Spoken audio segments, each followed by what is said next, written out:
And we are live. Welcome, everybody. And thank you for all those people joining us today. 39 to start with. Thank you so much for being here. And they keep coming. I'm Dr. Gabriella Kőrösi, and I'm here with Gill. And we just going to have an amazing conversation that we usually do. So, just before coming live, we both grabbed something to eat, grabbed something to drink, and kind of had a little chat, which we usually do just to kind of check in. So I have my hot cocoa, and I might have my water with a little bit of tea, and just finished my sandwich. So we're all good to go. And we were just talking about this book that I found in my mom's collection.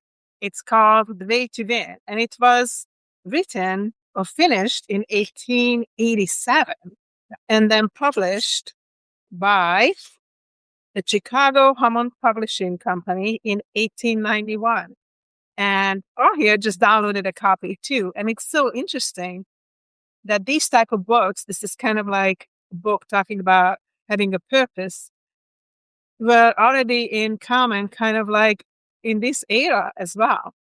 And for me, it was like super interesting to read this old way of writing, because I recently also found a book in Hungarian, which was talking about the old folk tales in Hungarian. I think you and I talked about that last time. And then Hall, of course, is like a dictionary himself. He read so many amazing books. So all of a sudden we just started to talk about different type of books. So, and he was telling me something that I didn't know, that in the time when this book was written, he was saying that this was kind of like a common theme in the era. So maybe, would you like to say something about that? Well, sure. I mean, the New Thought movement was coming up during this period. I mean, one of the big teachers of a lot of these people's name is escaping me at this particular point, as will happen. But she had some really severe illness that cured with a mind cure. That's another thing they call this New Thought movement, the mind cure movement. Okay. Really coming out of this Christian Science background, if you're Mm-hmm. familiar with Mary Baker Eddy and her work. And the Theosophists were getting started around this time as well, with Helena Blavatsky coming over from Russia, after traveling all over the Orient and, gathering together all of these esoteric ideas and running into a ex-Civil War guy named C.W. Leadbeater, and Annie Besant was another Theosophist. So an awful lot of it was trying to sort of like distill out the wisdom of the ages. Around the early 20th century, you see even more of it manifesting in like the work of Manly P. Hall, Mm-hmm. who wrote this book of The Secret Teachings of All Ages. And, a really good source these days for this is Mitch Horowitz, who appears on the Okay. History Channel a fair amount as a talking head on Dan Aykroyd's Unbelievable. And he also writes on Substack quite a bit. Mystery Achievement, I think, is the name of his Substack. And his Okay. works, really do blow the lid off all this stuff. He's really done deep scholarship on it, probably more so than a lot of other people. Another guy to pay attention to who's still around and working on this area is Gary Lachman. And Okay. Gary was, by the name of Gary Valentine, his stage name, the basis for Blondie before he got into all this esoteric stuff and started writing books about it. Really deep, scholarly works. It was Nice. not lightweight by any stretch of the imagination. But the movement itself says that, as we think, we were talking about James Allen and As a Man Thinketh being in this same genre of, Yeah.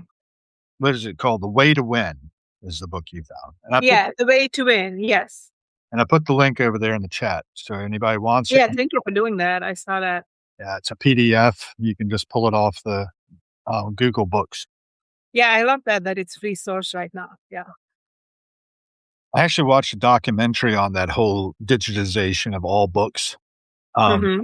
Kind of not in favor of Yeah. of this kind of looting of everything and putting everything that's to be had out there without any like copyright. But But this is I think it's different if it's copyright. This is, I mean, I assume that it's The so age old that at is some probably in point, yeah, it becomes the public domain. Yeah. but not everything is that gets digitized, Yes. and that was an issue, and this documentary was really good. I wish I could remember the name of it. I don't remember it.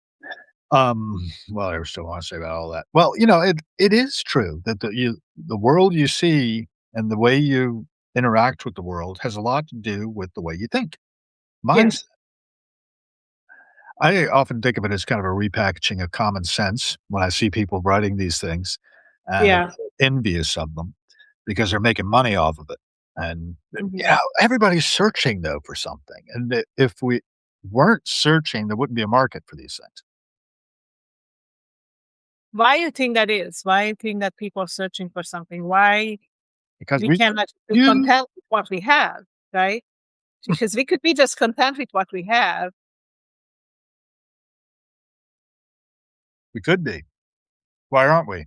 Good I don't question. know. It's a great question. I think I don't always understand why people necessarily want more of Mm. more fulfillment, more this, more that. Then you are just as you are, and we were created this way. We are walking, we are thinking, we are creating.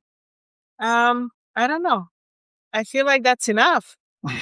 You put me in mind about a song that I like very much that my friend Odette did. I don't know if you saw my interview with Odette some time ago. We've never met in person. We never talked eye to eye, so to speak, Okay. until we got online, and did a little Four Wings podcast.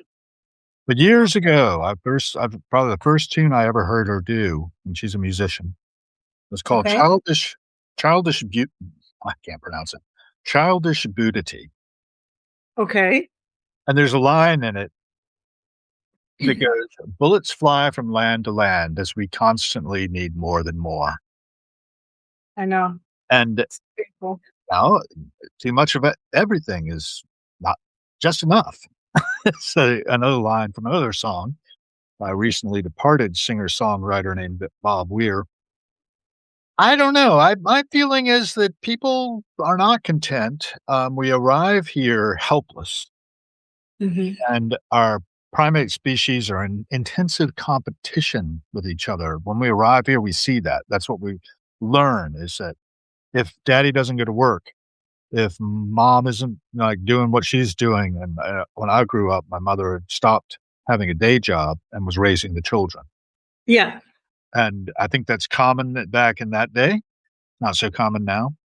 I didn't have to go into a daycare as an infant, but that's what's the norm these days. And we see is they've got to go to work so that they can bring food to the table and keep a shelter and be there in the evenings. But during the day, you've got to be shipped off to the daycare center. And it's highly traumatizing to the young child, I think, to be thrown into the world. I don't know if you're familiar with Martin Heidegger, but he says that this concept of Geworfenheit, that we are Okay. thrown into the world, right? Yeah. Or caught by our obstetrician, hopefully, or, a midwife, whatever. Um, and Lord knows it's traumatizing. Just the whole idea of getting this big head through the birth canal or out in the C-section is a highly traumatic situation, right? Yes. I don't know. So I think that has something to do with why we are as we are, why we're hyper vigilant, why we are always sort of on guard a bit with each other, why we have to be taught loving kindness. If we get it early on from our mothers, if we have that bonding, that what they call it, there's actually 8 circuits that Timothy Leary identified. If you're familiar with those 8 circuits of the neuro, it's kinda like having Yeah. showers. Yeah. Yeah. Yeah. Yeah. And, initially, you're gonna suckle to get sustenance, then there's learning to toilet train eventually, we hope. That took a while for me. Too much Thank effort. you for sharing, huh? Yeah, exactly. But it was very traumatic, Yeah. and I remember it vividly because it was so traumatic, such a difficult thing to deal with, Yeah. and I think has a lot to do with it, and we see that, oh, resources are scarce. Yes. Not so much anymore in the Western world, but still. in other parts of the world. There's still a lot of people who live paycheck to We paycheck and not make it to the end of the month, you know? we could do better in Yeah. this realm. We have abundance these days, which we haven't had before. Hmm. Technologically enabled abundance. Yeah. That's the next stage, I think, is that eventually everyone will have everything they need. But then what? We're actually tuned as animals towards this competition, towards this fight, towards this struggle, needing some resistance in order to really function. So we've always got to have some sort of goal to be striving for. Seems So I was saying we're never gonna be just able to just be and enjoy ourselves. if you can, I feel like I could, like, just hang out and enjoy my garden, go for walks, sing my songs, meet fantastic people like you yourself, I don't Let's know. do I that. don't see people as in general as being relaxed enough to do that. Oh, we're being relaxed. Do you think it's the people or just the way we live? Because I think like society is so fast paced and there's such a high expectations, even in schools for kids to excel, to do this, to do sports. And I see my family taking young children and other families to too many activities, I feel like, and there's not enough family time. It's just all the time go, go, go for this practice, that practice, you know. Yes. Yes. Mhm. I got a I friend doing. just feel like it's a lot of pressure on families, a lot of pressure on the kids, Mhm. and to academically excel. And not everybody meant to be an academic person either. Like, I wish that we would treat children like kind of figure out what they are interested in, what they are good at, and focus on that instead of trying to push them towards something they might not even want or like.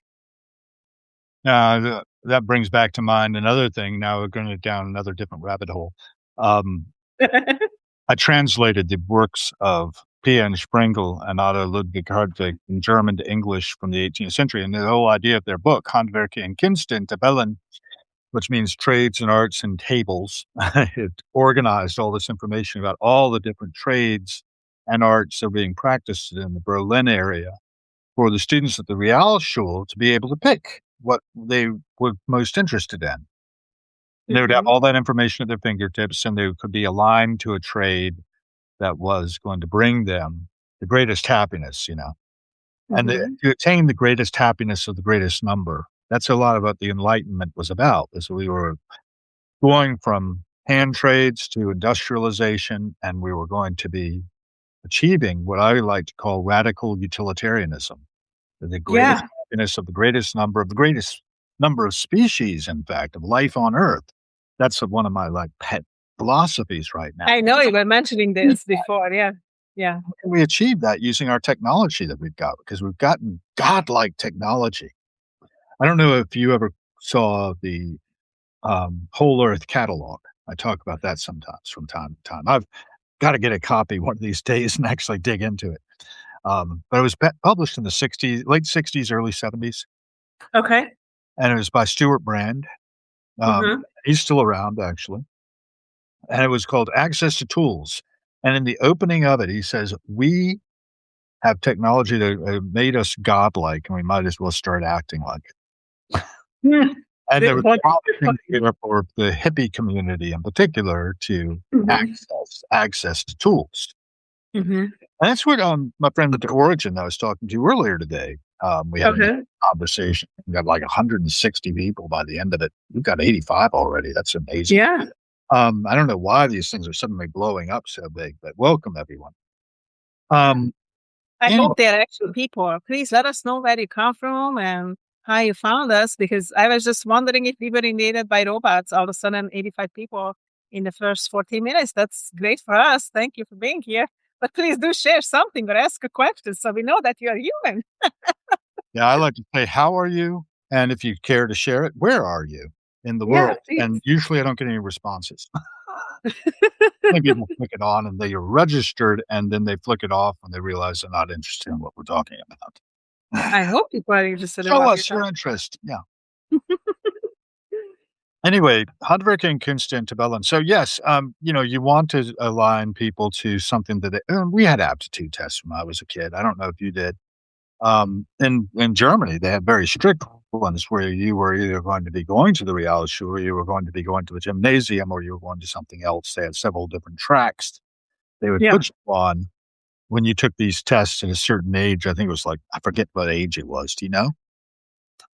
I I don't. I think we didn't have those in Hungary at all. We had something different. We had like, so you finished your eighth grade and then you either go to a gymnasium or you apply for um, a specific technical school, Right. or like I applied for nursing, which I got my high school degree together with my nursing degree. So the 4 years that in the US would be high school, it was high school together with nursing. So I came out as a nurse with that. But there were even other like schools like mechanic and other type of schools like that. But now the system have changed. Now, even at the fourth grade, what I learned, you can take this specific test, which you get a score, and based on the score, um, you can pick schools and go into even a university level education at a younger age, which was like shocking for me to find this out. And really strong gymnasiums, like early gymnasiums, at such a young age. So, and then you can do that in the fourth grade and the eighth grade as well. That's my understanding of the current Hungarian system. Now, I was always told that in Hungary, the education was a higher level, that like in America, I don't know if that was true or not. Um, I did nursing school here and then I did nursing school there too. There was not that much of a difference, Mhm. even that I first did my LPN and then I did my RN. So I can say, I mean, the systems are different, but the learning, we learned Latin here in nursing school, specifically 2 years. We had anatomy there, but we didn't learn Latin specifically. So, I mean, I think that was a major difference. And we learned computer science here. That was the beginning when I finished nursing school, which was a separate course, but not as part of nursing there. So, there were differences. But yeah, I don't know. I think we push kids a little hard. Personally, that's just my pet peeve. I think we should just really let kids to be kids for a little bit and then explore, as you were saying, or do that aptitude test you were talking about, like what they are leaning toward to. Well, you're familiar with the Montessori school, right? Yes, I am. Yes, I am. And so there are paths like that, I think, Yeah, let children sort of expand but themselves. that's expensive, right? So that's you have to try to pay. So I went to private school for a bit, and I decided I wanted to get out of that, and because largely it was due to a interpersonal conflict I was having. And, I went to public schools for the last 3 years, and, yeah, they're definitely a different level of quality there. I was still, b myself, so I ended up being put in advanced courses, and I don't know that I really belonged in them. I was quite often challenged, though, as I went through those things because, the stress and just the availability of the distractions that we're provided with in our culture was there. And Mhm. I don't remember it being particularly peer pressure or anything else, but, I ended up with problems with alcohol and drugs. And a lot of people do. And I think that this scourge that we have in our society has a lot to do with the amount of stress that people are put under just to be I in agree. society with each other and Yeah. civilization. I attended this group that gathers in this guy's house who's a psychiatrist, actually, here in the local area. He also has a PhD in psychology. And so you got all that, He's also an emergency medical guy in addition. So he's pretty highly placed in the Navy. But on his retirement, he likes to get together with his friends and we call it Civilization Anonymous. And the idea civilization is trying to kill us. We're not designed for this, we're designed to get No, we are into not. the hands of 50 to 100 men and women, maybe a bunch of kids, and figure out how to get our breakfast and tell each other stories Hmm. to keep our culture communicate it, Yeah. and pass it down to the next generation to be good ancestors. Yeah. And we need the time to be able to be a good ancestor with each other, and that's what we're taking right now. And just going live here with all the people who supposedly are here also listening in. Please do let us know any questions or want to make any observations. They don't so far, it looks like. No, not yet. I keep trying. So please, And we supposedly have 88 people here, which is an amazing number. Thank you so much for being here. yep, But please let us know that you're actually a person, because we are not sure if you are invaded by robots or you are actually a person. Please let us know. Say hi, say where you're from, or just say anything or ask a question. We would really appreciate it, because this is a bigger search of. I recognize one. Alexi's Yeah. here. Alexi's always here.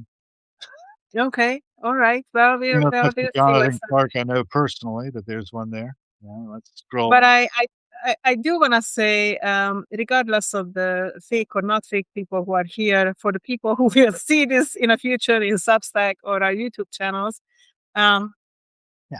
that I do truly believe that we meant to be, tribal people. We meant to be in community. We meant to be sharing stories, learning from each other, supporting each other.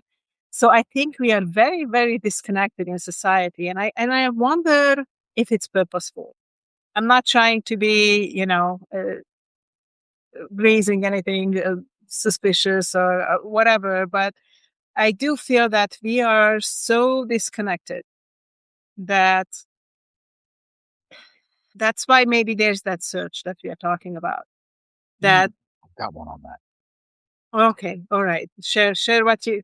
I don't want your thought to Give, go give waste. me right. Keep on talking, and I'll get it for you. Okay, all right. So I think there's a big thing what you were saying about the mothers and the children. I think that is huge, because the first 3 year, they were the ACE studies. Are you familiar with those? Yeah, about the trauma that the child had in the past, and Yeah, it had to be a lot. The first 3 years are so essential for the emotional support and development of the child. I mean, other years are important too, but the first three are essential. And you're right, if the child is separated from the mother and being thrown here and there, and it's nothing against any parent, please don't misunderstand. We know that current society is not working in a favor of moms being home with the children, except in Hungary. You actually get paid to be home with your child in Hungary, which is which and is amazing, I'm not but positive of the situation in Denmark, but I think Denmark is very generous paternal as well as maternal. oh, that's wonderful. So any country who is doing that, thank you so much for doing that. So far of Denmark and Hungary. If there's other countries about that, I expect that's great. Sweden, most of the Scandinavian countries have quite good social support. I think Yeah, Germany, I don't know if they support that, but I hope they do. I So would bet you shouldn't Germany do that and in America. Yeah. the Europeans tend to be more enlightened, I must say. And Well, thank you. As I'm in Europe right now, we quite, thank you. they're not quite as resistant to socialized medicine, for instance, Yeah. as we are, where we have been, if you ask my opinion, led by the nose into a situation where it makes sense for health insurance companies to be able to make a profit. They couldn't do that until the 1970s under Nixon administration. I wish we And could fix as that, just exit out. but Like, you know, killing off those systems that cause certain people to become extremely wealthy, well, they're going to resist you heavily. And because they've got lots of money, they can do it. Particularly because we passed something called Citizens United, which has nothing to do with citizens really, and has everything to do about corporations being able to buy the Congress. Anyway, I could go on, and I'm probably need to be fact checked on all of that. So if you feel like fact checking me and correcting everything to truth, I really don't. great. I want to really go over this though, because we talked about isolation Yes. and what that causes. And I know you particularly have had a background in addictions counseling, correct? Yes. Well, as I was an addiction nurse, not a counselor, Addictions but a nurse. nurse. But Yes. then you know about the medical care of the addict as they try to recover, correct? Yes. Good. This is a letter that was written in Kissnach, Zurich, Seestrasse 228, on January 30th, 1961, to Mr. William G. Wilson of Alcoholics Anonymous, Box 459, Grand Central Station, New York. And dear Mr. Wilson, your letter has been very welcome indeed, it opens up. The author of the letter, by the way, is the psychiatrist Carl Jung. Okay.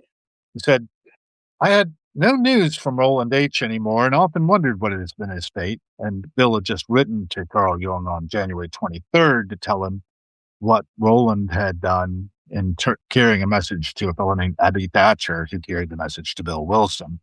And Bill ended up founding Alcoholics Anonymous with Dr. Robert Smith out in Akron, Ohio. And Akron, Ohio is a hotbed of these kinds of things that you and I were talking about at the beginning. The Way to Win. There was a book called The Way Out, another one called The Way Beyond by this fellow named Joseph Sieber Benner. He also wrote one called The Impersonal Life in 1914. And that is a really interesting read, or listen on YouTube or whatever. So we'll take note of that. Let me finish the letter. He said, I had no news of Roland H. anymore and often wondered what had been his fate. Our conversation, which he had adequately reported to you, had an aspect of which he did not know. The reason that I could not tell him everything was that those days I had to be exceedingly careful of what I said. I had found that I was misunderstood in every possible way. Thus, I was very careful when I talked to Roland H., but what I really thought about was the result of many experiences with men of his kind. His craving for alcohol was the equivalent on a low level of the spiritual thirst of our being for wholeness. Expressed in medieval language, the union with God. How could one formulate such an insight in a language that is not misunderstood in our days? The only right and legitimate way to such an experience is that it happens to you in reality. And it can only happen to you when you walk on a path, like your friend walked on a path around the country, when you walk on a path which leads you to a higher understanding. You might be led to that goal by an act of grace or through a personal and honest contact with friends, or through a higher education of the mind beyond the confines of mere rationalism. I see from your letter that Roland H. has chosen the second way, which was, under the circumstances, obviously the best one. And this is the really key thing here. I'm Okay. strongly convinced that the evil principle prevailing in the world leads the unrecognized spiritual need into perdition, which means, of course, eternal damnation. If it is not counteracted either by a real religious insight or by the protective wall of human community, an ordinary man, not protected by an action from above and isolated in society, cannot resist the power of evil, which is called very aptly the devil. But the use of such words arouse so many mistakes that one can only keep aloof from them as much as possible. These are the reasons why I could not give a full and sufficient explanation to Roland H., but I am risking it with you because I conclude from your very decent and honest letter that you have acquired a point of view above the misleading platitudes one usually hears about alcoholism. You see, alcohol in Latin is spiritus, and you use the same word for the highest religious experience as well as for the most depraving poison. The helpful formula, therefore, is spiritus contra spiritum. Thanking you again for your kind letter, I remain yours sincerely, C.G. Jung. Bill Wilson wrote him back and asked some more questions, but never got a return. And Carl Jung's health declined, and he died the following June.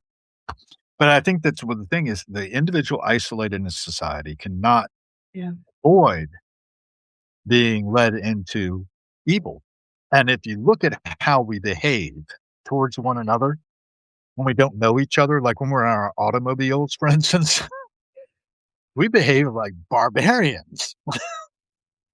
Well, I don't, but I know a lot of people do. It's actually really bad in Hungary. People even point finger at us and just, Many scream at us. And I don't know. I usually let people go. I mean, you go. If you want to go ahead. I I'll think get you out of your understand my way. point.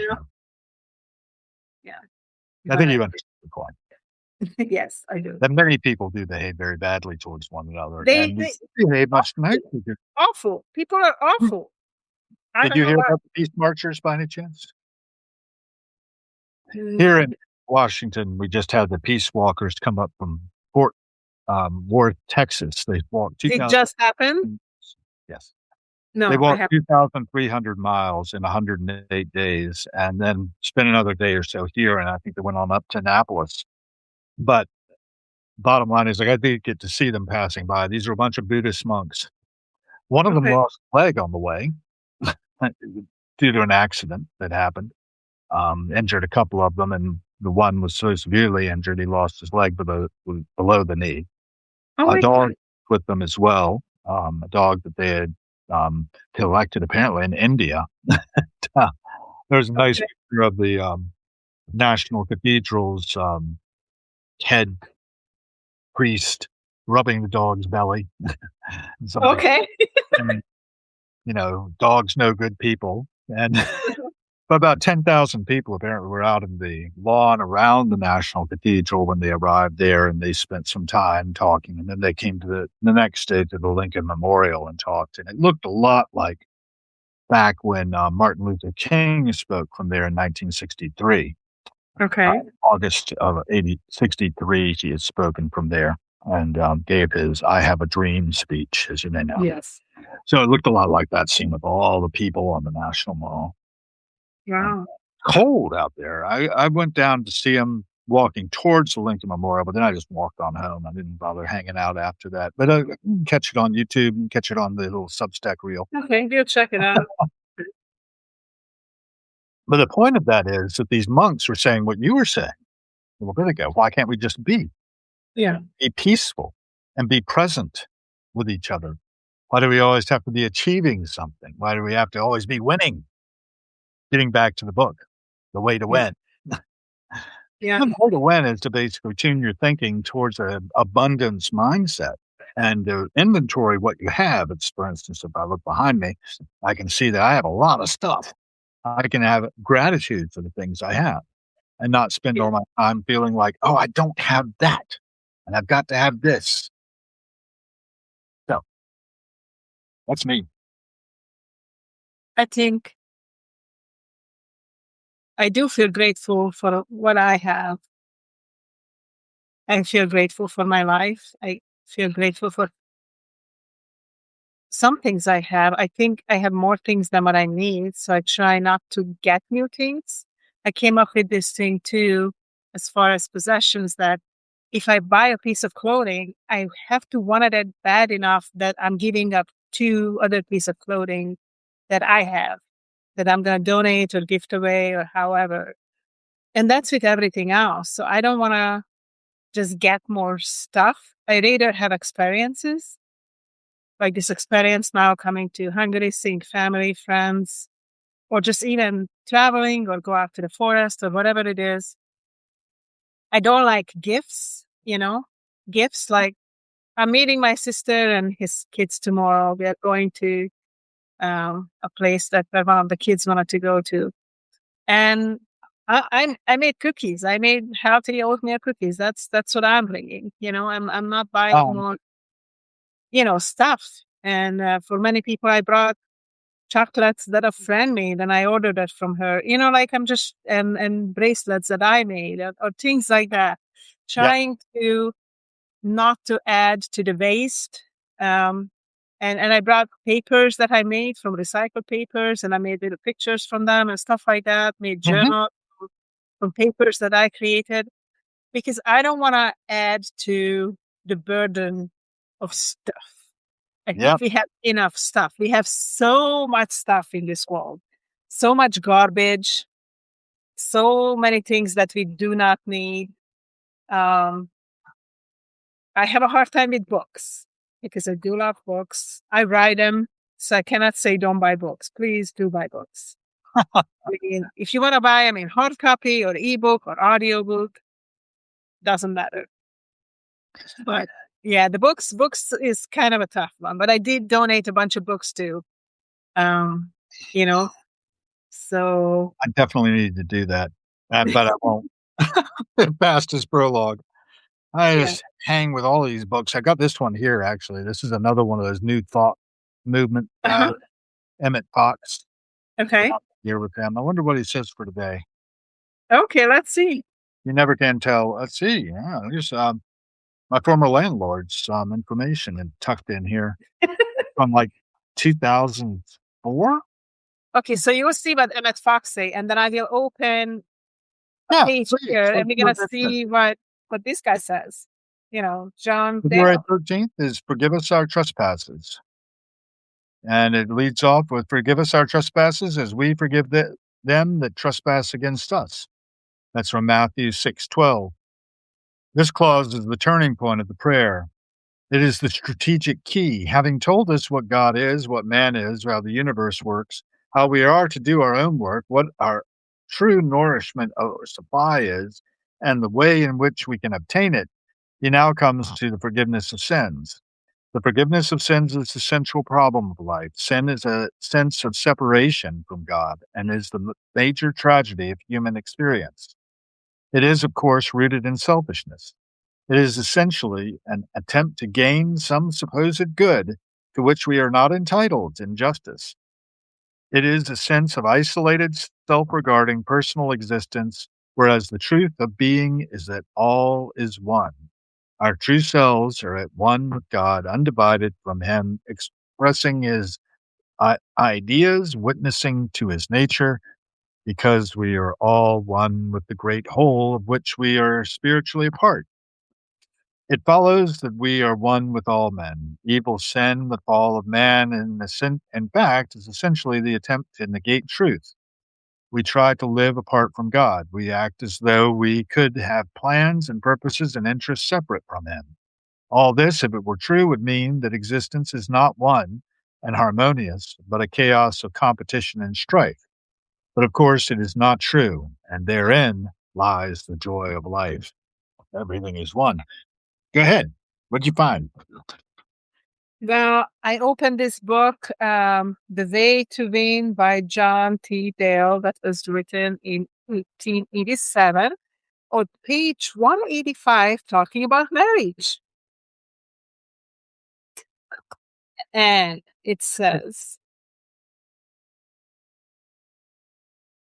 Theodore Parker says of marriage, Mhm. men and women, and especially young people, do not know that takes years to marry completely two hearts, even of the most loving and well sorted. But nature allows no sudden change. Marriage is gradual, a fraction of us at a time.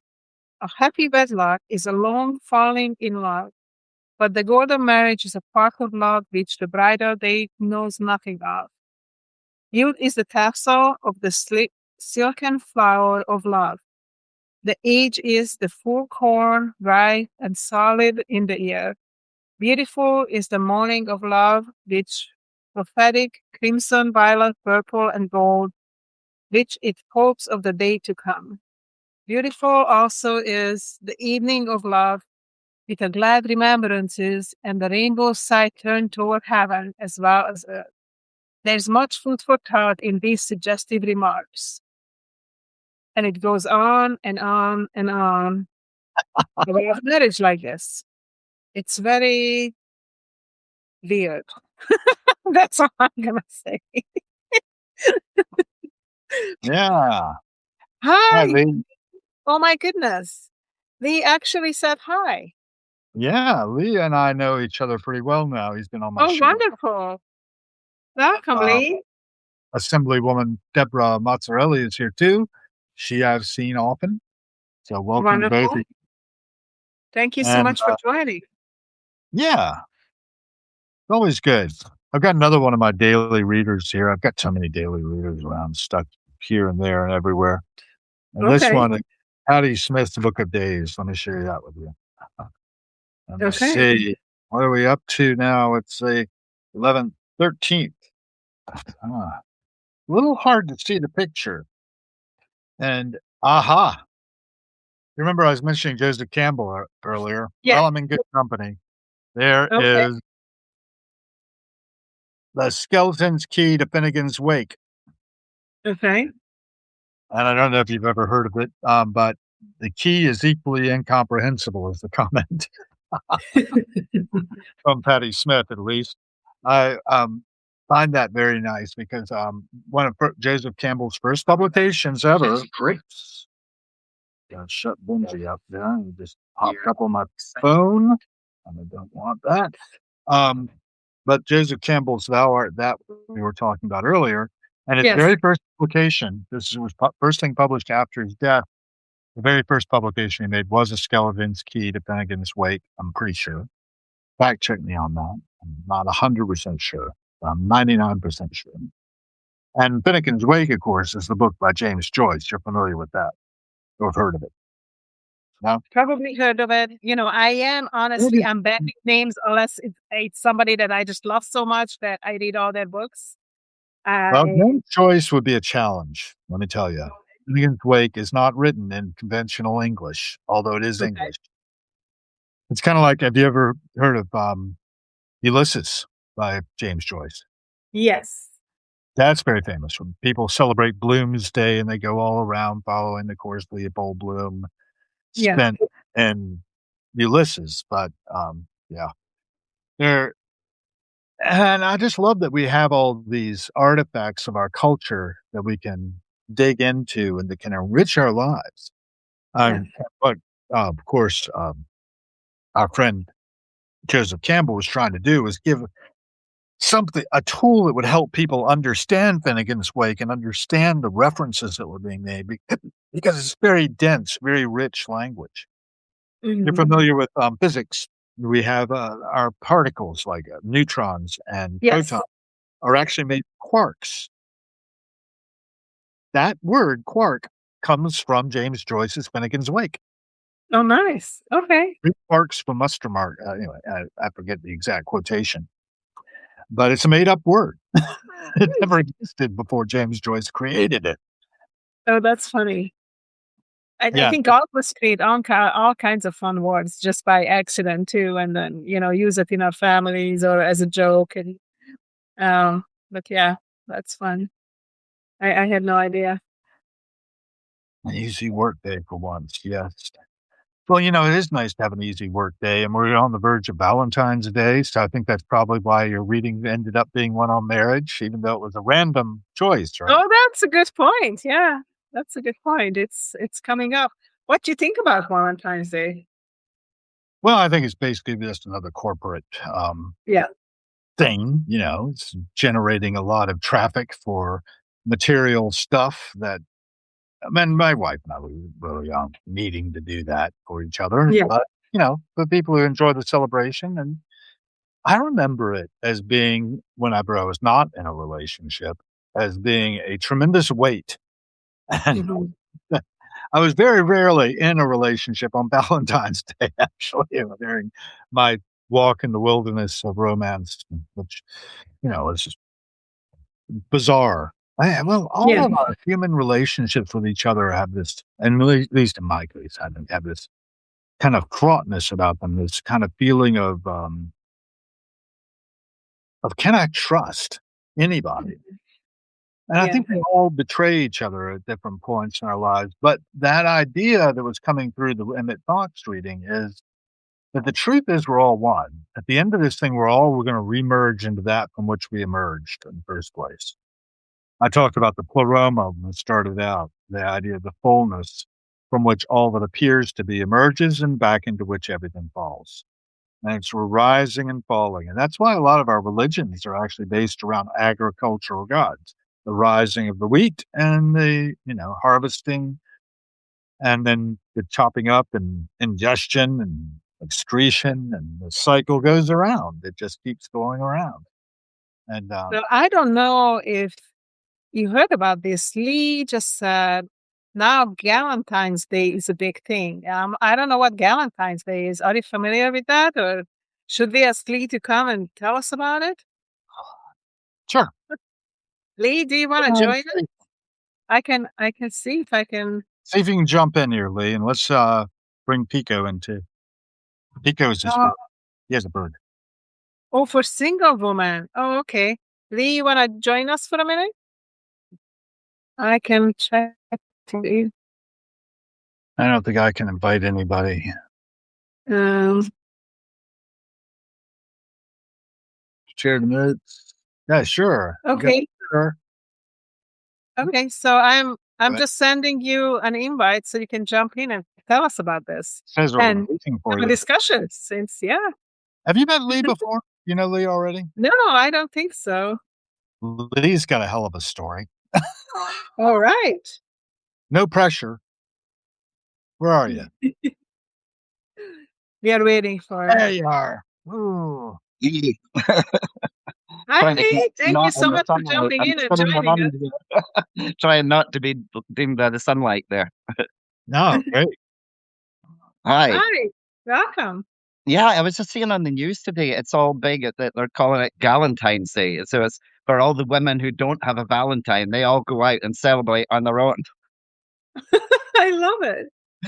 So it's a way for, I guess, I don't know what they would call the male equivalent. Doesn't really, I don't think it would lend to the Galentine No, mantle. it doesn't really go. Boy, I know it doesn't. Galentine's Day. I don't know. Valentine. I don't know. But It's desperate. It's a desperate way to get people to still spend money. I agree, and I agree. We were just talking about what, Valentine's and Hall was saying the same thing. And I just feel like too, it's just consumerism basically, because I feel like they should be nice and kind to each other every day, not just on a day. And I don't need more stuff to be, that doesn't make me happy or Yeah, appreciative. not to promote it, but I just literally finished my new Substack. I'm posting it tomorrow morning because it's Oh, for yeah. Valentine's Day, and it's about Valentine's Day, and it's about the people that feel left out on Valentine's Day as well. Yeah. And I also mentioned in it a silly story from when I was a kid. I sent my mom a Valentine's card. I thought it was the greatest trick ever. And I said, I'm going to send mom a Valentine card. Now, bear in mind, I'm an only child as I tell this story. So I'm going to send mom a Valentine card, and dad will be so jealous, and mom will think she has a secret admirer. So I sent the Valentine card to mom from question mark. I love it. I thought I was so clever. That was You'll never adorable. guess who this is from. I bet your mom figured out really quick who is it Yeah, was. I know.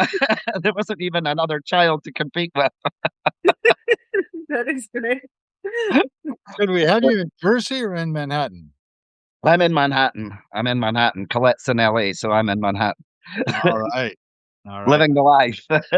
Yeah, just to introduce Lee a little bit, Yeah. Colette Nelson in LA right now is the proprietor of Contour by Colette. Is that right? Yes, Contour by Colette. And she's like our an NP, a nurse practitioner, among many Okay. other letters behind her name.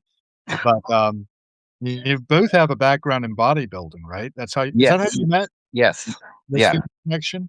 In fact, if I spin around, you'll see her in the background there. Oh, okay. Yeah. Right. Yeah, exactly. And I've had her on too, and we talked a bit about particularly peptides and use of and just generally people's health and the way in which our healthcare doesn't really do it all the time, and how Yeah. you need people to be informed to know that you can get things like I think we were talking about her battle with diabetes, right? Mhm. That you can get inhalable insulin now. You don't have to necessarily always use the wow, however you put it. I think my father used to shoot himself in the stomach with insulin. Yeah. Yeah, so that's not necessary anymore. You can get No, you get the inhaler. inhalable. I don't know if I have an inhaler and I'm here. Usually she has something lying here, but I'm not seeing one. But No yeah, examples. Okay, there's no. usually one lying somewhere. Oh, here we are. I knew I wouldn't have to go far. It's by I'm trying to put it in the camera. Hold on a second. Okay, It's this. Hold on. Why am it's I going going back all the and wrong forth. I way? feel Why? like Oh. Why is it so difficult? So I remember why I don't you saw a quote showing your that face. It's I think aiming. yeah, there. Put it right in front of your face. That. that's amazing. So it's actually inhaled insulin. So you take it in an inhaler like this. So you just puff like that, and that's your insulin dose instead of having to inject. Only works for fast acting insulin, of course, not the basal insulin. but it's still a game changer for diabetics. We no longer have to inject. And then, of course, you've got the continuous glucose monitors now, means you don't even have to prick your finger to see what your blood sugar is anymore. All great advances. That is Yep, I think amazing. it's important information to get out there. That was one of the things we were doing on Harrowings Live. We've got to have you guys back sometime, Lee. Yeah, sure. Any time that I can pin Colette down to do them. That's the part, right? Yeah, you know me, I've got nothing in my calendar. But let me check. Actually, Tomorrow, yeah, fine. I was just sharing a thing from Book of Days, as you probably saw. Oh, I missed that part. I was skeletons. working right up until about 15 minutes ago. And there's the Yeah. Cairo.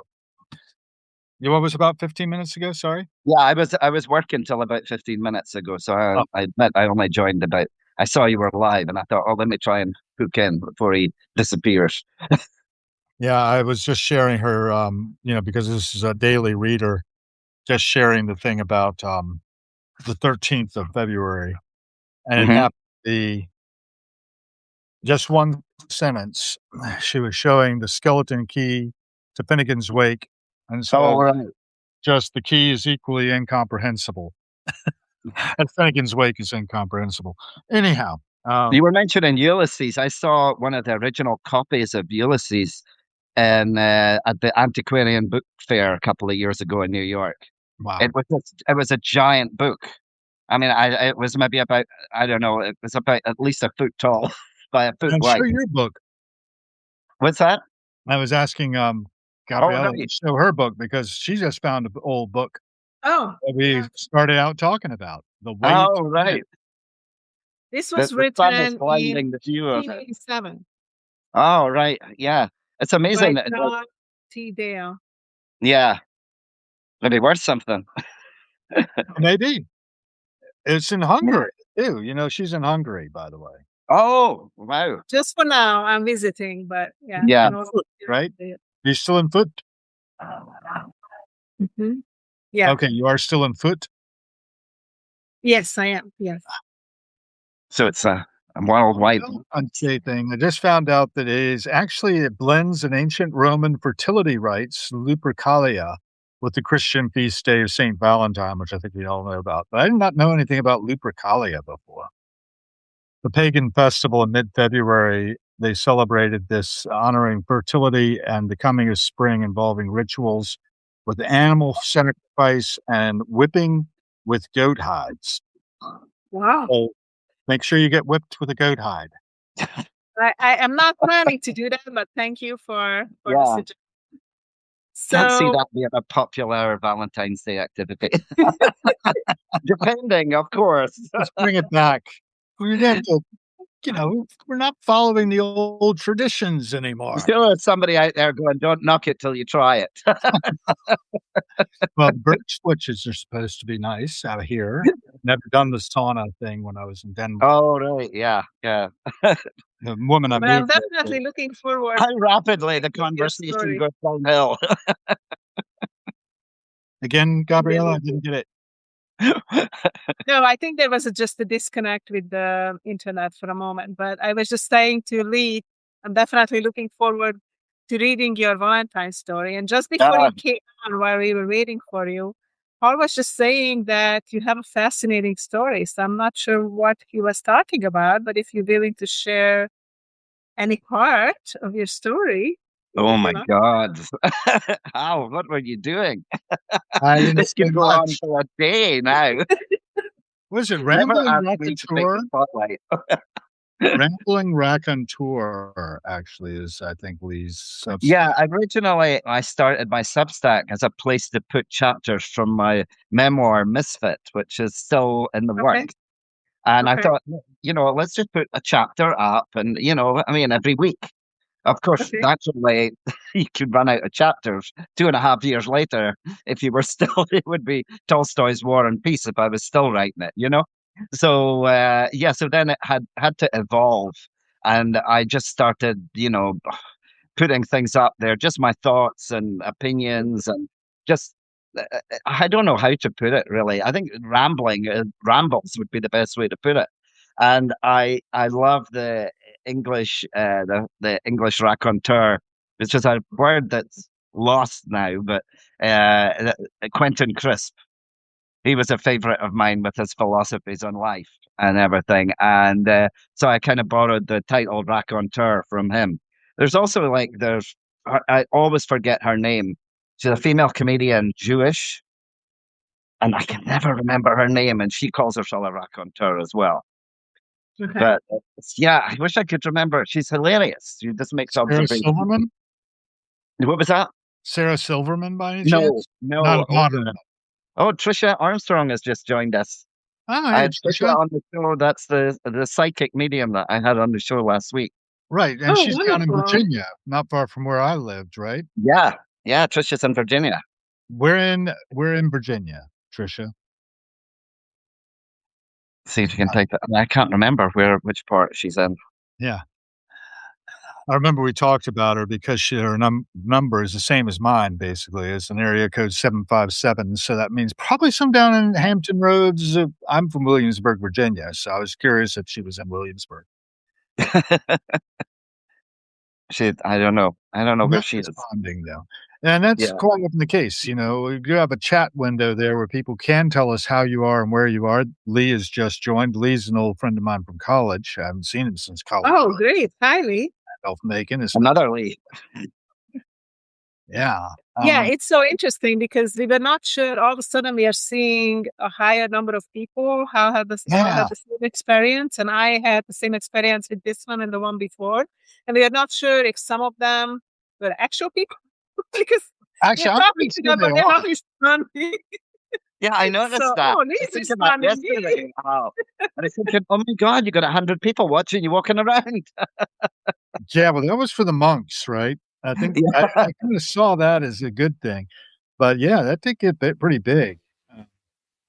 Yeah, Lee, you were on when that guy accosted me, right? Didn't want to be on. Yeah, I that's thought the that was typical pretty New funny. York thing when he was. Free country, you're walking down the street, you're filming the passing show, and and that guy was just like really hostile, and he like I Oh, know. really? down in like had his camera in my face, and I was like, so what?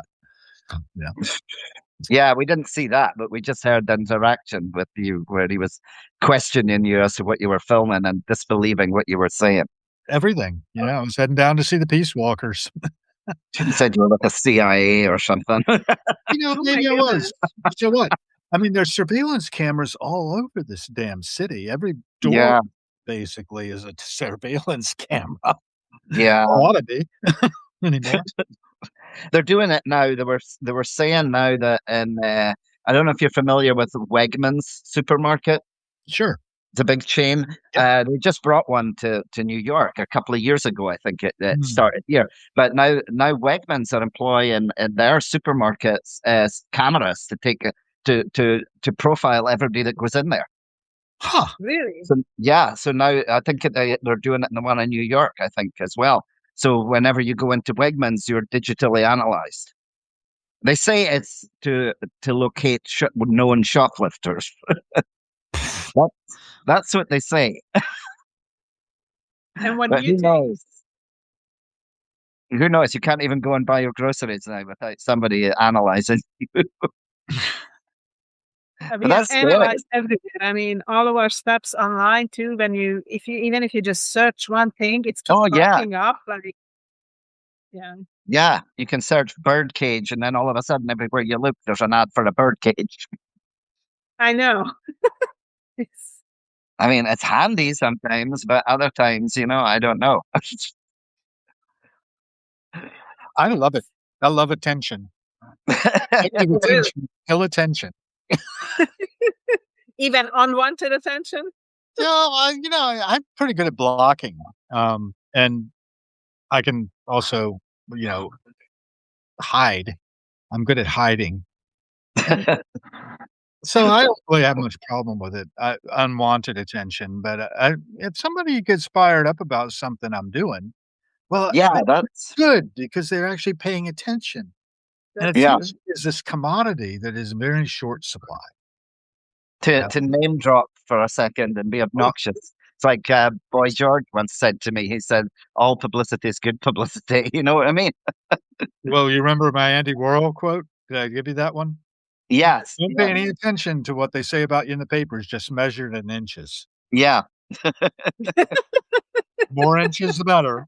Yeah. The more Or attention they're giving you, the better. You know. Yeah, that was one of the things I remember because back then I was just starting in music journalism, and he wasn't my first interview, but it was one of my first interviews, and he had the most crazy things to say to me because I said, "Well, I'm supposed to be interviewing whoever it was," and he said to me, he says, "Whenever you go to interview somebody and you're intimidated by them, said just remember, you ready for this? They have to take their pants down and go to the bathroom just like you." That was so hard then for me to get out of my mind. no, it was. It's Yeah. like, oh my God, now I cannot unsee that. Yeah, it's a tough spot to be in. We were talking about that earlier, I believe, in the course of my talking about being born and, first you Yes. gotta be suckling at your mother's breasts, and then suddenly you've gotta go, and they've got this problem with this toilet training and all that, and how traumatic just being a child is, coming up Yeah. and the kind of traumas that the world inflicts upon us. Um, you know, Luckily, I have no memory of those days. well, it's good not to. Unfortunately, I've Yeah. got a very vivid memory of an awful lot of these things, and I don't know what to do with it. Really, I guess I've gotten kind of used to it. I read a book called "Denial of Death" by Ernest Becker that Mhm. Okay. is on a lot of these things, and it's a really good book.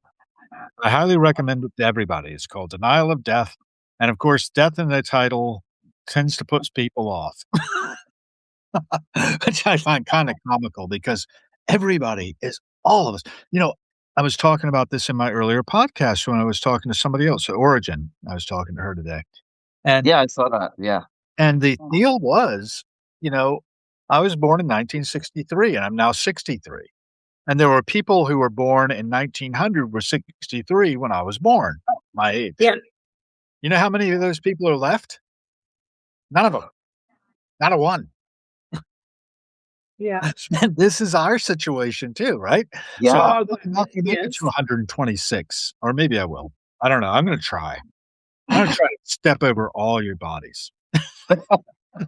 Outlive everybody just out of spite. It was like Cher when she was asked how she feels about getting older. She just said, "Well, it's better than the alternative." Yeah. Yeah. Good point. Good point. I think she said that in an interview with Oprah Winfrey. And Oprah was being all serious. So, how do you feel about getting older? And she was just like, it's better than the alternative. I don't have it handy here. I'm gonna get a copy of it probably, but my friend Sophie that I've had on the show before, who wrote the Book of Angels back in the day in the '90s sometime, she, wrote one recently called "The Joy and Happiness of Being Old." Mm. And it's not getting older, it's being old. Being old. Yeah.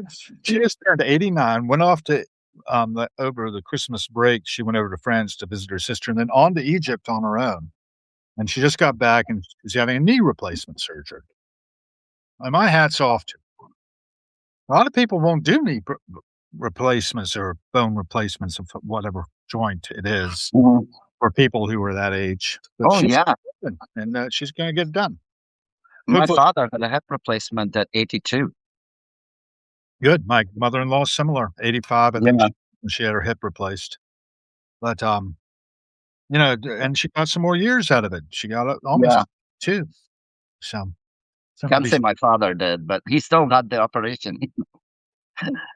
I think he died soon after, actually, but I think it was just because it was the mind in his case, because I think that he realized he wouldn't be able to go back home because he would need to probably go into care because he wasn't capable. He'd proven by the number of times he'd fallen and everything that, he needed to be in assisted living.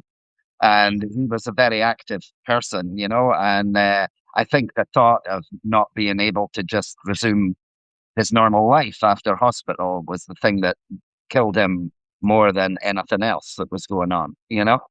It's like the I will have seen that. lost the I will to have live. seen that many times. Yeah. Once you remove a person from their home and their Yes. familiar surrounding. A lot of people are not able to take that.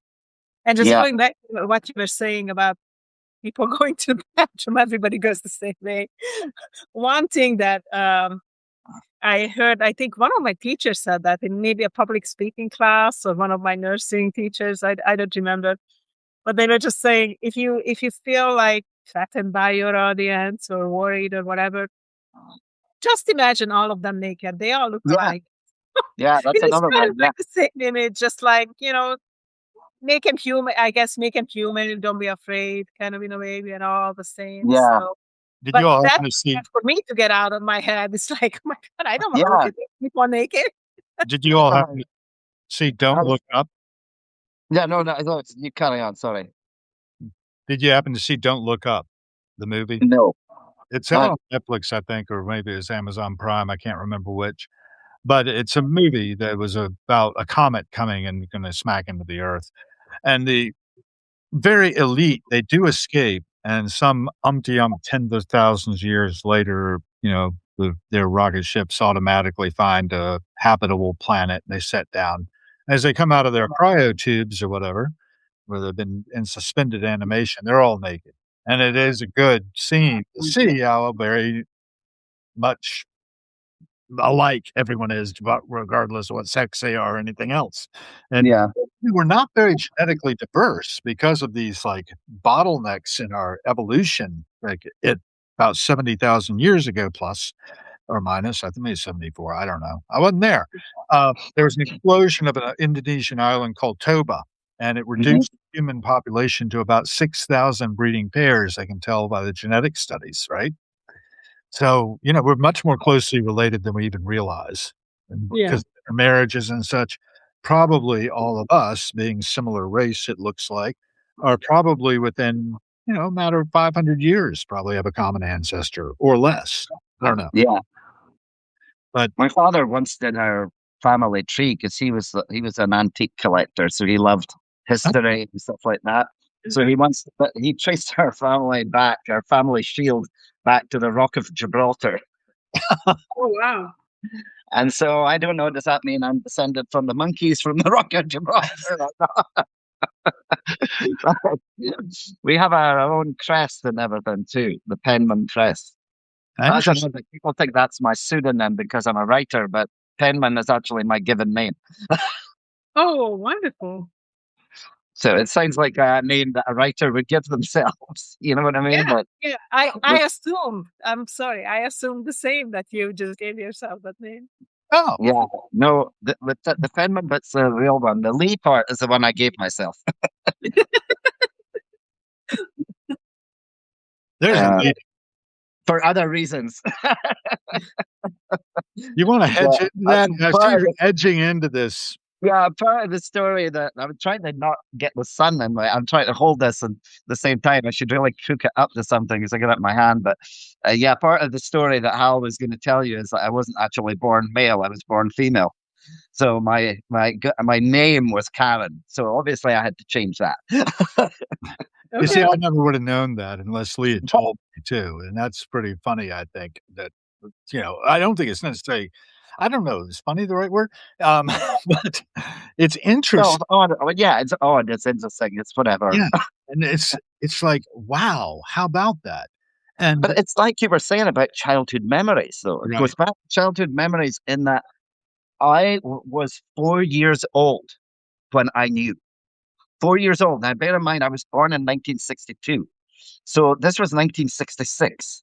There wasn't nobody knew what transgender was. Nobody really, So for a 4-year-old child, I went to my aunt when I was 4 and asked her where you go to get sex change operations. Can you imagine my Age aunt? 4. I was 4. And I Okay. remember when I mentioned that in my book and on the serialization of it, I had some kind of attacker person on Substack at that time, and they wrote a nasty comment, saying that they started off by saying, "How would you possibly remember when you were 4 years old?" Says, "Well, I do remember it's 4 years old because I traced it. It was before I started school, and I started school at 5. You know what I mean? Therefore, I had to be 4 because I can't think I was 3. You know what I mean? So I think 4 is a safe number to say." But yeah, that was a guy I ended up having to block because he was so upset about me being transgender. He said, you should just go away and kill yourself. You know what I mean? And it's Um, just like, okay, A block. lot of hatred. Yeah, you can't let that bother you. You know what I mean? Yeah, Wow. it's considered the source, Has to be a really angry person to do that. I do Yeah. feel that people who attack you like that, first of all, I don't care who you are, what religion, it's like I Yeah. look at the person. You're a kind person. Okay, come on, let's have a conversation, build community, support each other, whatever. If you're a nasty person, I'm going to block you and get the hell out of my Yeah. way because I don't need you in my life. You know, Yeah. yeah, the mother-in-law like that. Okay, long story, old story. Not, don't need you in my life. But it's like you why you do that to people, get to know you as a person, and why you need to be nasty. I don't understand that. It's so Sometimes interesting. it's fear. I like to think it's fear sometimes. I used to have a Yeah, guy like that in the gym. He was this big bodybuilder guy.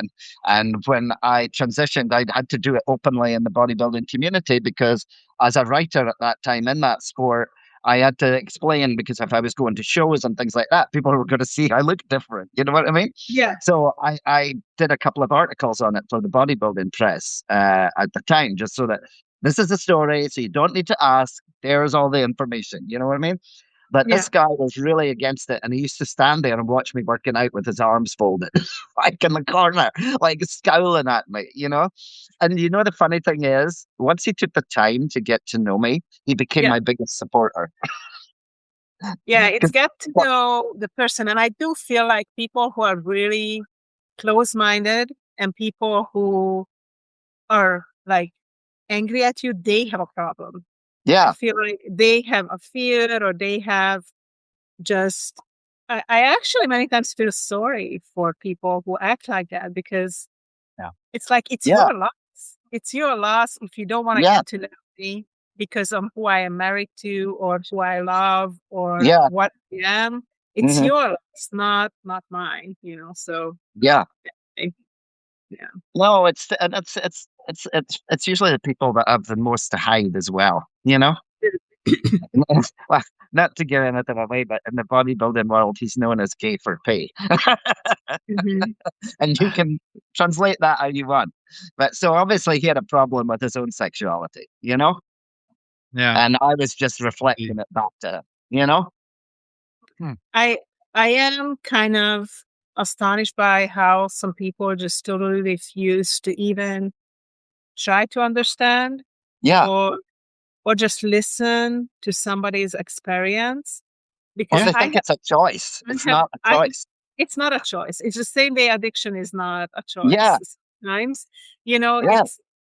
It's who the person is and what they believe. And who am I to say who you are? It's you making that decision, who you are, what you wanna be, what you feel like.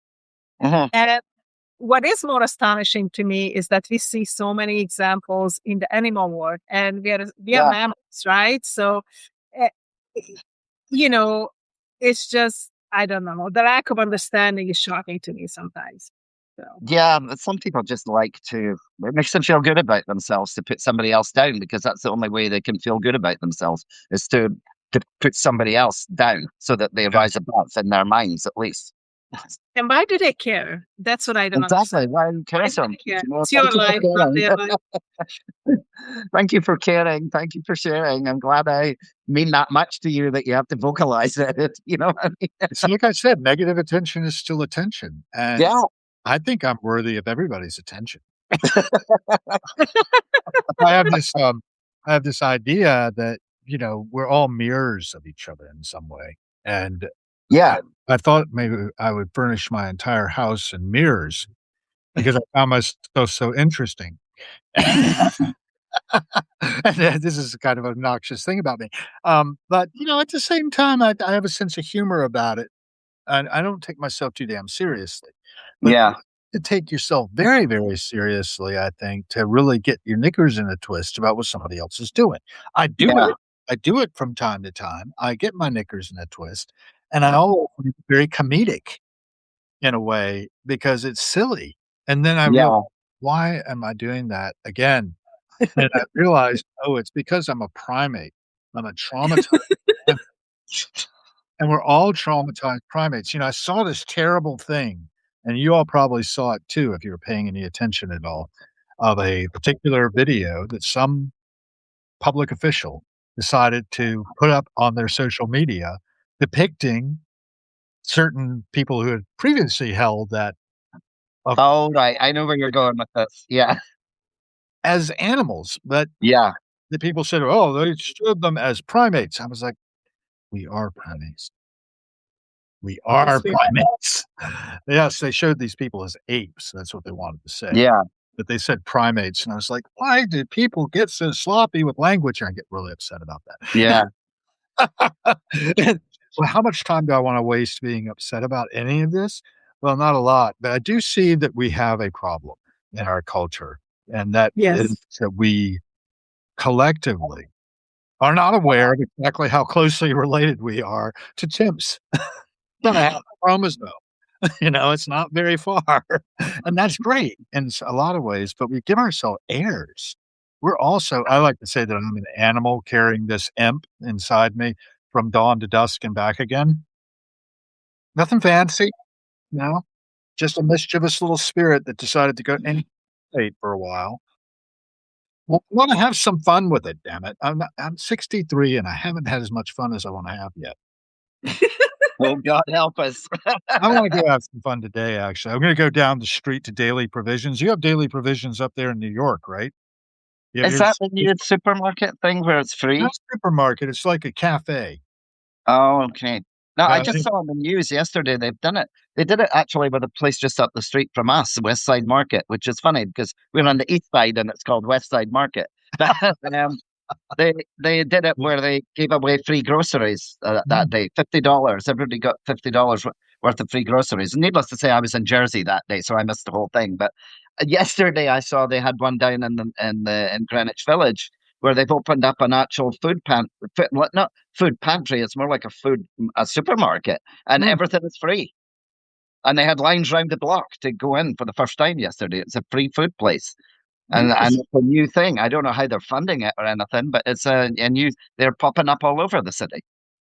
Well, Just you the just walk in Diggers and had help yourself. yeah, the Diggers had that in San Francisco. Peter Coyote was manager of the Diggers Uh-huh. Fruit in San Francisco during the '60s. He said one time a woman came in there and was like, serendipitously, uh, well, they secretly bag stuff up Serendipitously s surreptitiously, that's the or word, surreptitiously. Okay. surreptitiously, secretly trying to bag up Yeah. stuff like shoplifting. All right. He started, like, helping her, and she said, "You see the manager?" And he said, "I am the manager."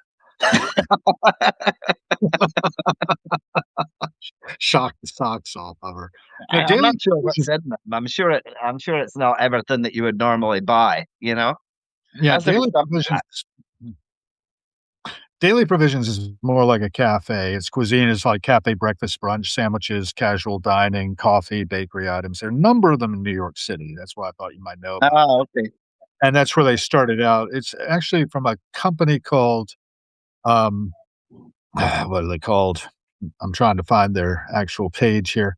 It's like Union Square Hospitality Group, and the Uh-huh. guy behind it has this whole, like, philosophy of Mhm. taking care of his employees first, and then Yeah. his customers, and then, in that kind of order, as opposed to the customer first, which is kind of Yeah. I different. love And anyway, I'm, I kind of excited about it. They may or may not hire me in as part of the staff, but if they do, I get to maybe have a job and the paycheck, which would be nice because I haven't had one in a long time. But I it's do. some kind of money coming in. I agree because I don't have that now either. Right. You said that you had, did you leave a position recently, or what's your situation? Yeah, I was Oh, kind of had to because of my injury and then with my ankle surgery, and I was not able to work for a little bit. I was able to work remotely, and then that option went away, and I couldn't walk or couldn't drive, so there was not really a way to go into the office. So, I see. and let me tell you, once you turn over 50, it's kind of harder to find a job, even if you have degrees and all that Mhm. kind of stuff. So I've been having a difficult time, and I Yeah, I also was still have some time to recover for my ankle. But it would be nice for somebody to say, yes, I do like that person. she had a really bad fall, by the way, Lee. I don't know if you knew about Oh, the previous conversations in India, of all places, and, Yeah. resulting in the ankle surgery related to that fall also? Yes, yes, yes.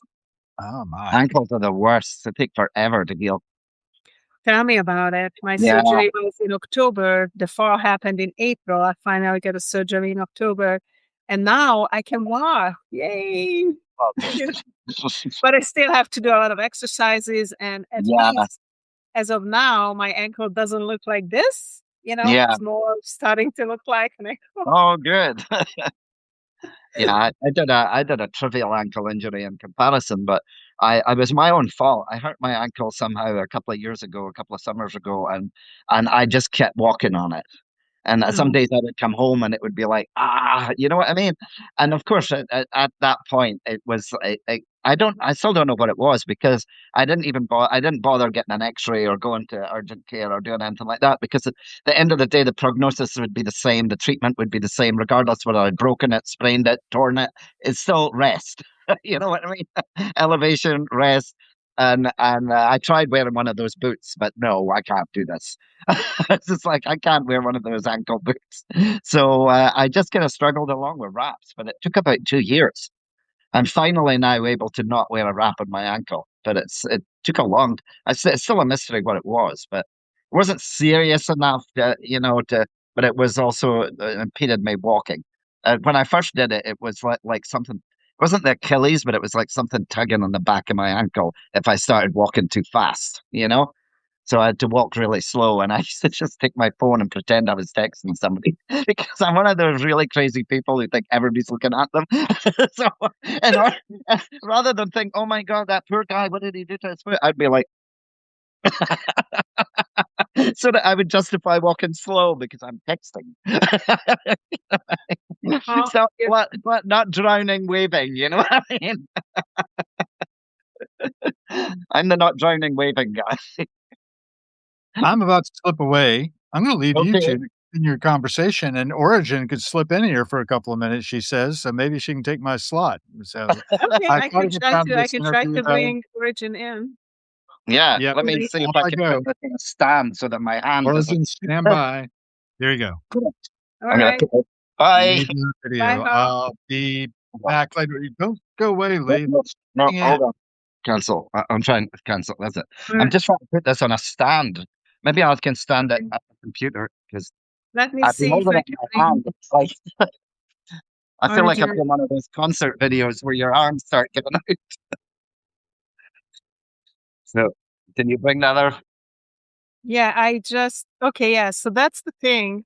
I just sent you an invite, Origin. I think that's what's happening, that you can only have maximum of 3 people on at a Yeah, time. Substack, you cannot do anymore. So it's pretty good though to be able to do it with yeah, three. You know, makes it it's a bit great more that interesting. I you still look can like do. I'm drenched in sunlight. Oh, here we go. Hey, Hey! Oh my gosh, awesome. Thank you so much for jumping in. yeah, And thank you for I inviting appreciated me. I appreciated your comment about looking for yourself in others is the best, way to find a common ground. I love that. So Yeah. It's just something that I've found to be true. I've Mhm. met lots of people and, just being able to see that mirror, that reflection back to you, it really makes all of the difference. And, once you've been underserviced and once you understand what it is like to be marginalized, you can really start to help other people not feel that way. Yeah, So Absolutely. it's really important just to look for the human underneath everything else because we project a lot of things. yeah. Yeah. Yeah, that's what Yeah. we were kind of talking about earlier when, just different people's attitudes to, like for myself, I don't usually broadcast it, but apparently I'm broadcasting right now, but that Yes, I'm you are. transgender, but I don't usually go around going, "Hi, I'm Lee, I'm transgender." You know what I mean? But some people who find out or whatever, 'cause I've been on television talking about it stuff, so it's not like a secret, but it's also not, it's not Right. my identity. You know what I Yeah. mean? I don't feel Right. it's like, You're a it's something human. people need to know unless they need to know. You know what I mean? Yeah. Or I think it's Yeah. conversation worthy, but yeah, you get judged on that. Like I was just saying on an earlier segment. People just have an Yeah. attitude about it, like I made the choice, but it wasn't a choice. So again, until you've been in Hmm. somebody else's world, you just don't know what it is. And I don't Yeah. presume to know anybody else's journey. I'm just, getting through doing as little harm as possible. And whatever joy you can find, hold on to with both hands. I agree. Yeah. And we live in such a fear mongering paradigm Oh now. God, Turn yeah, on yeah, media, turn on the phone, whatever it is, and there's something that's going to scare you. And so you really have to be careful where your attention goes, because it yeah, is the most valuable thing that we've got going for us right now. yeah. You just got to create your own little safe world in the world of madness, Yeah, and yeah, go about and do your. And absolutely. and more of that also to find like-minded and supportive people, because I think it's really important for us, as Paul and I was talking about earlier. We are tribal people. We meant to be together, and I think there's so much with society. There's so much isolation right now.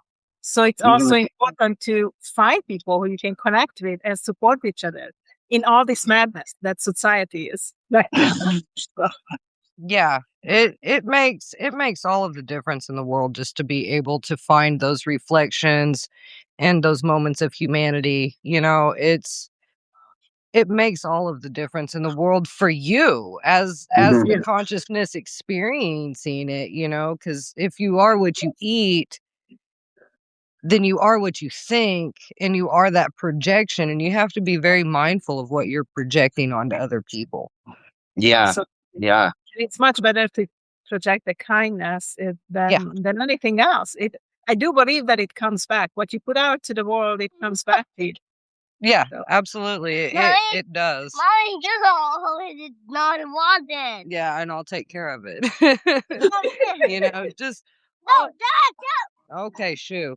Always being mindful of the next step. I mean, I have good reason to think about the future, and it just all of us do. History is a mystery, or history is yesterday is a mystery, tomorrow is history. All we have is the present. yeah. in this moment, and And so it's really important to be a kind human, and not to bring all of that bias that we tend to entrench ourselves in. You really do have to push past a comfort point, Yeah.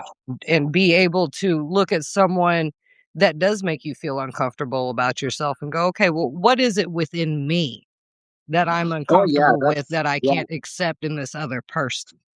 That's often the thing that triggers you the most when you dislike someone so much, and then you really look at it, and there's personality traits they have that you have that may not be your best personality traits, and you see them amplified and mirrored back at you through this person. Oh yeah. yeah, Yeah, and it's a big deal. So, you have to be constantly questioning yourself, constantly adjusting your viewpoints so you don't get, stuck in entropy. Yeah, yeah, Because it will take over, and so you have to be very mindful of projecting, those values, and not doing harm to other people. Thoughts are not this neutral thing that we put out into the world. Thoughts have power. oh, absolutely, yeah. So you have to be very mindful of how you're projecting that power. I think we've all encountered people who we feel like, even although we feel like we're being attacked by them, even although they're not physically doing anything, it's like a psychic attack, you know? Yeah. Yeah, mhm, violence of the mind. And Yeah, it's a very real phenomenon, and like what Hal was saying, we're all traumatized, and yeah, yeah. we totally are, and so we've got to be mindful. yeah, yeah. You know, And but it's so easy. I feel like people can judge so easily without actually trying to understand other people. oh, And I really don't like that. And I really try my best not to be judgmental. I kind of look in that mirror, as you were saying, Lee, like if if there's something I feel like, why is that happening? The the most difficulty I have with is people who hurting other people. Like I have difficulty with that, trying to feel compassion or anything towards people, especially if somebody hurting children or vulnerable populations, Yeah. Yeah. um, like when you go into psychopaths and things like that. I have a hard time doing what you were just saying to do, like trying to Oh, Yeah. absolutely. Yeah. feel Yeah. any kind of compassion, because when you hurt another person, it's just like another level.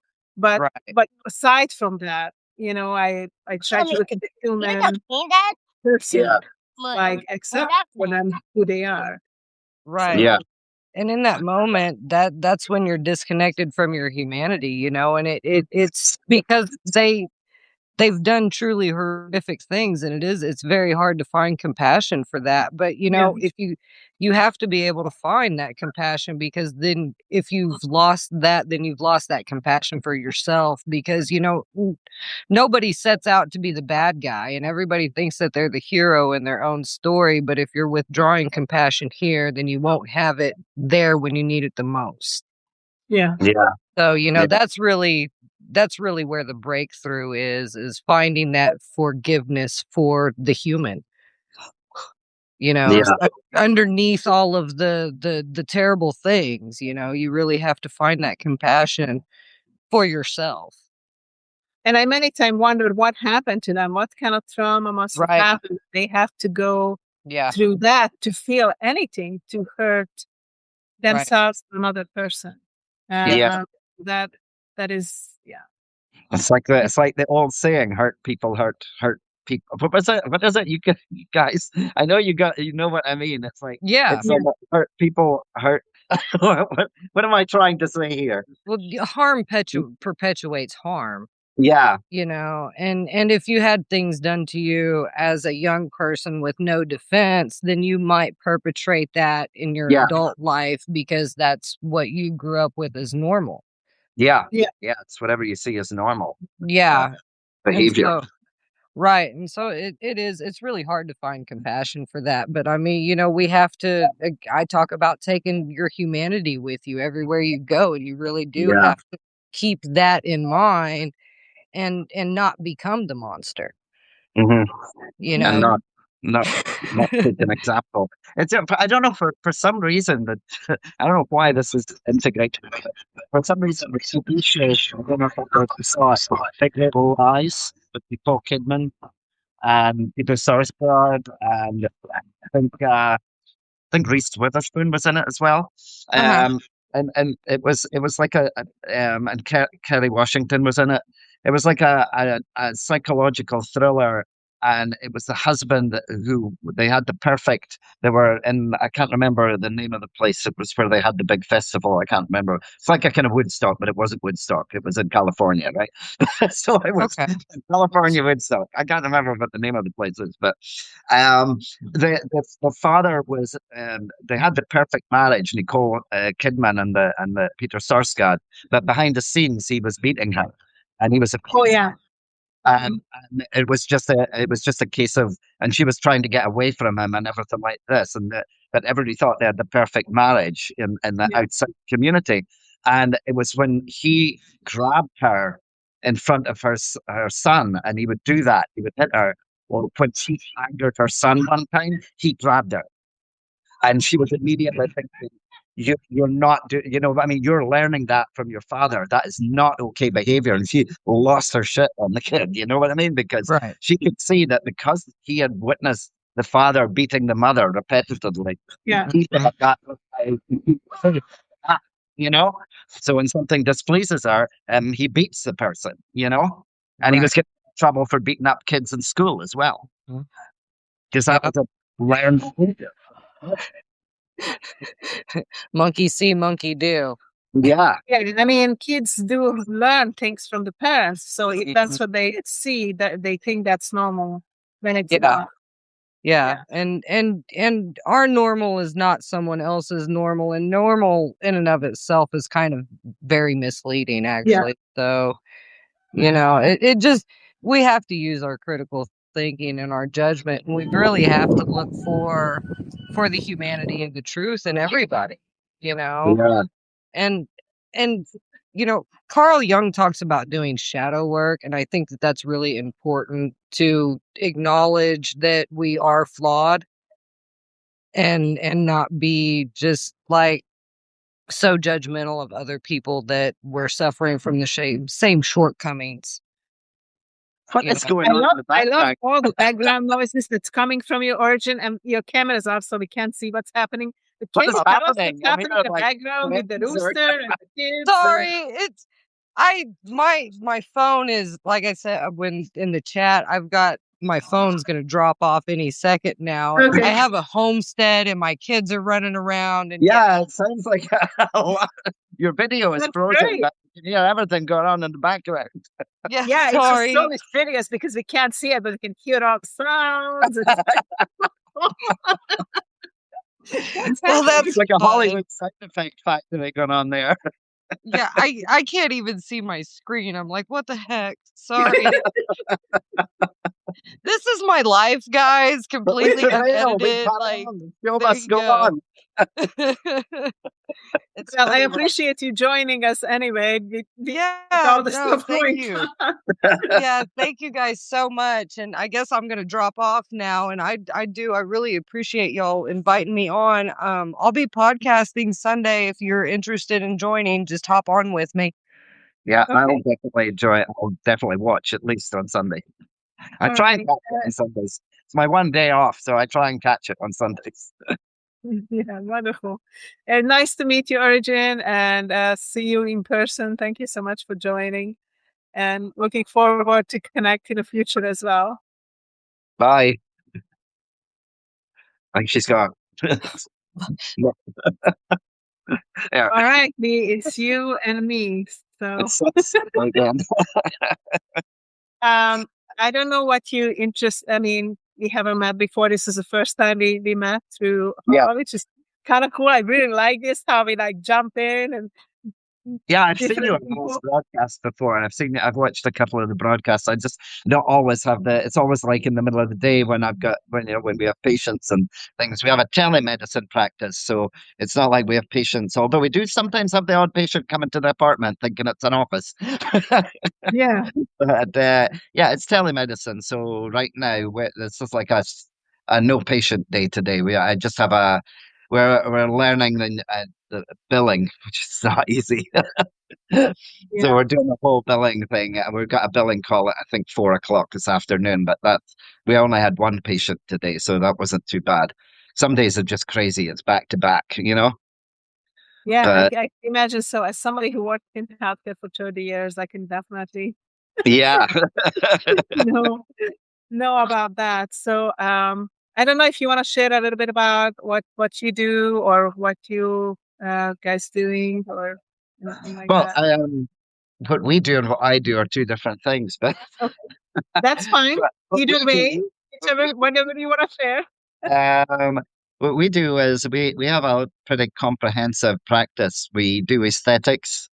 So we do all the Botox, the fillers, and stuff like Mhm. that. But does that from here. We have our own office space in the apartment where she does that there. And then on the regular front, we do telemedicine where we do weight loss, we do peptide therapy, we have a lot of diabetes patients, type 1 and type 2. Colette's specialty is type 1 because she's been a type 1 since she was 8. So she knows And I the think I disease. saw part of that podcast with Hall. I think when they were talking about that. Yeah. Yeah. So yeah, that's her passion project, the diabetes, helping people with diabetes. And of course now, weight loss is big, everybody wants, everybody wants to lose weight these days, so, and peptides are really becoming very, like, it surprises me how many people know about peptides. I mean, because they're so new, the form Yeah.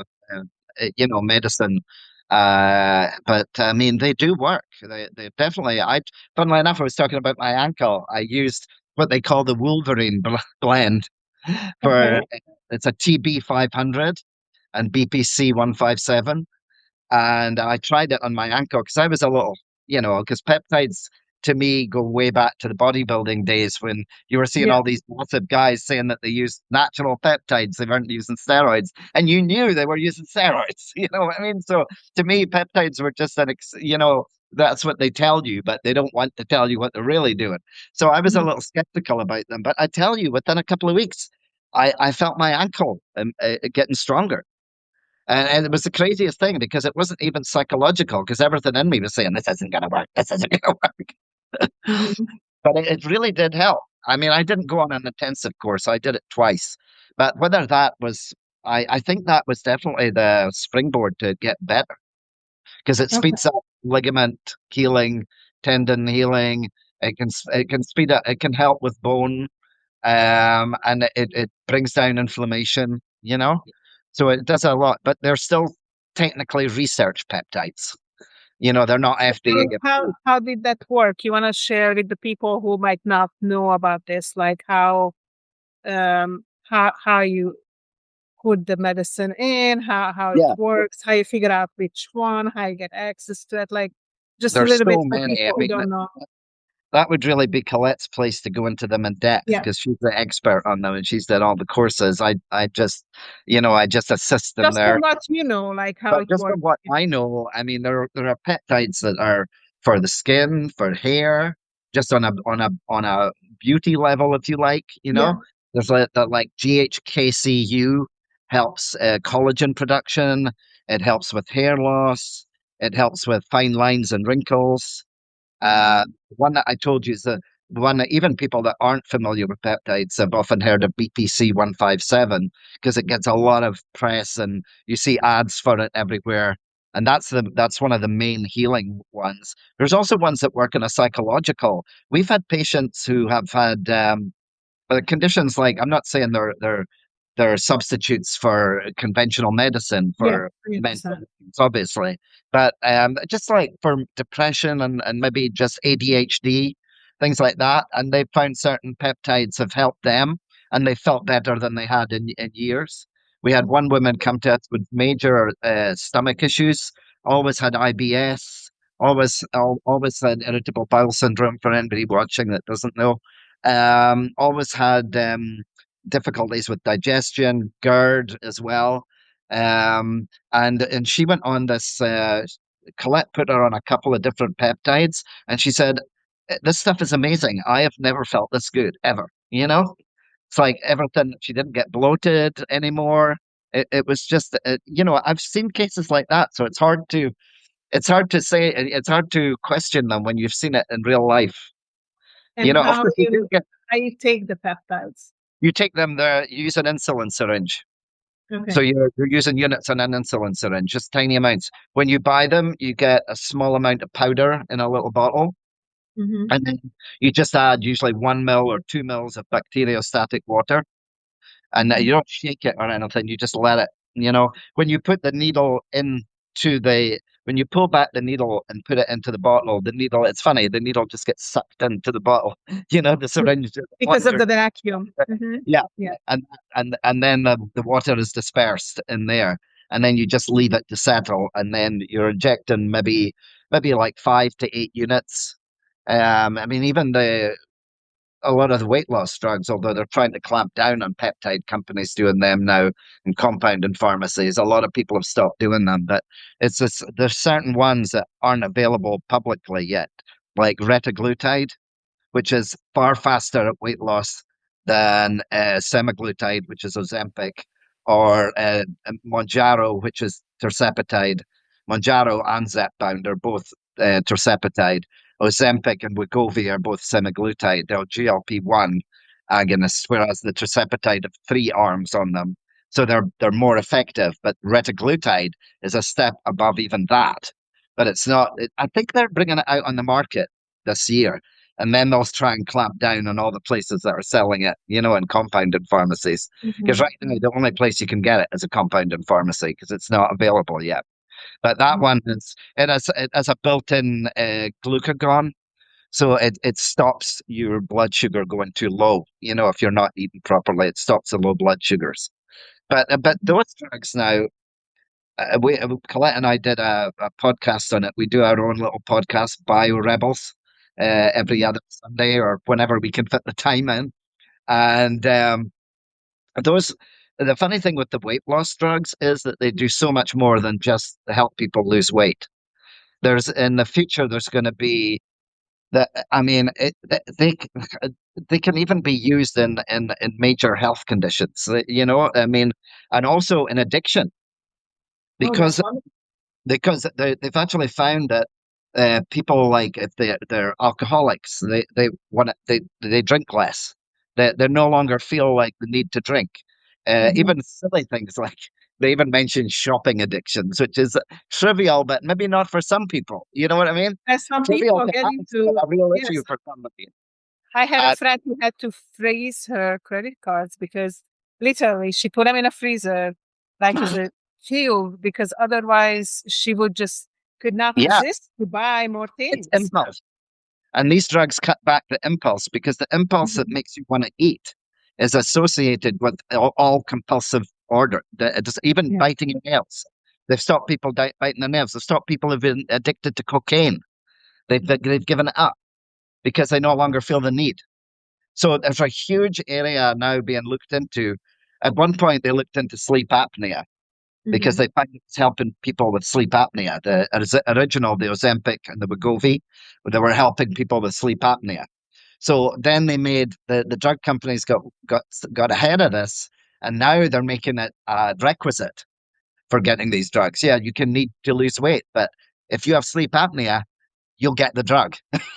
It's, Mhm. it's one of the things that we handle in prior authorizations. If the patient has sleep apnea, it's a doorway to get in the drug because it's been found effective in treating that now. And so there are experiments going on with that. There are experiments going on with addiction.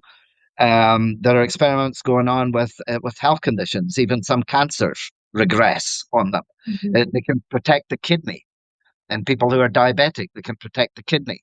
There's a load of applications, and once again, they are peptides. And they are peptides that people are familiar with because they're the weight loss drugs that everybody talks about. You can't turn on the TV without. Now they have the new Wegovy pill that apparently in the first couple of weeks they had 50,000 scripts for it for the weight loss pill because everybody wants a pill rather than take an injection. Although it's not nearly as effective as an injection. But it's like any pill is subject to degradation by the liver, so you're going to lose on the gastrointestinal tract. So you're going to lose some. Whereas if it's injected, but those are peptides. And yet people are comfortable with them. So it's only a matter of time before the other peptides become commonplace and become, I don't know. Could we even discover the fountain of youth in peptides? I don't know. I mean, you never know. I think there's so much that we don't know about, um, you know, Yeah, uh, there's so much in medicine we don't know. That's the thing. So yeah, it was never anything I intended to get involved in because I'm a natural hypochondriac. And as you can gather, I mean, the last thing a hypochondriac wants to do is get involved in medicine.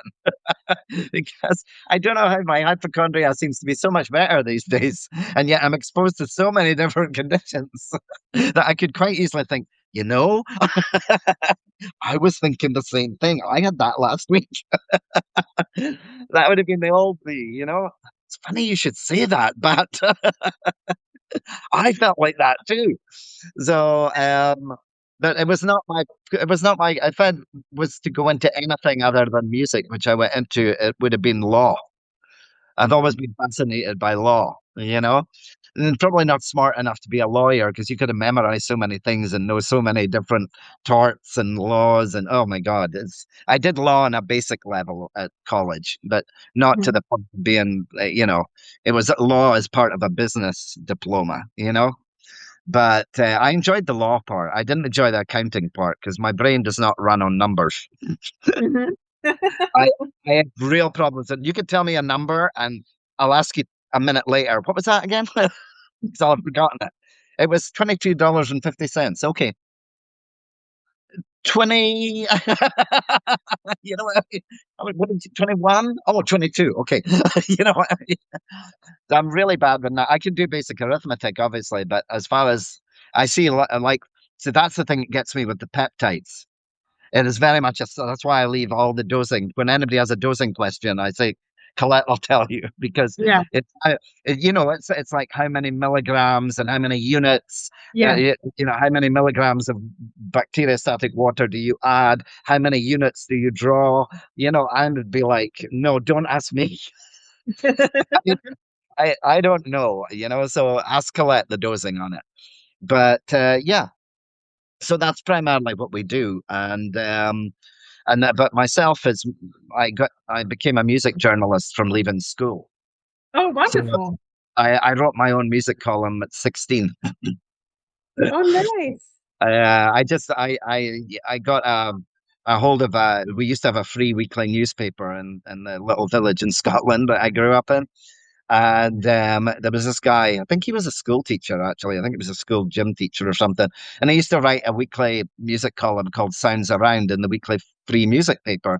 And I remember I just submitted an album review to him because I always liked music because my mom was always playing music. And, she was a big Elvis fan, you know what I mean? And was always playing music. And so I submitted it and he put it into his column that week. And then I would submit an album review every week to him, and he would put it in. And then when he came, he said, I can't do this anymore. Do you want to take it over?" And I was like, for 1 second, yes. So I took it over, and then I turned a column like this into a full page. Nice. And then I ended up working for the music papers in London. I just publicized myself and became, known that way. And yeah, music was always my first love, music and writing. So and never medicine. That was by default. But it's nice to help people, Absolutely. And you know. music is just it's so beautiful. It's some of the music is so enchanting. It Yeah, really, music is therapy in itself. Music is yeah, therapeutic. I mean, and also it's like people always have a song that they hear and that reminds them of a certain thing. yeah, yeah. That's like that. But I don't know if the music we're hearing nowadays is going to be as memorable to the generation growing up now as the music when I'm not going to age you like me, but when the music when I was growing up, you know what I mean?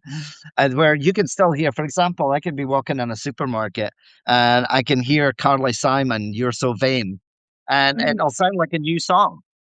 It doesn't age. Certain songs Yeah, that just don't age. yeah. It's just like you can hear them and they sound as fresh now as they did in 1973 when she released it, or 1972. I can't remember, but it still sounds fresh. I just don't know if we're going to be listening to Taylor Swift with the same, "Oh, I remember." No offense to the Swifties out there, but I just, It's I like different. the music coming out of the now. I don't know. I don't think it has the legs.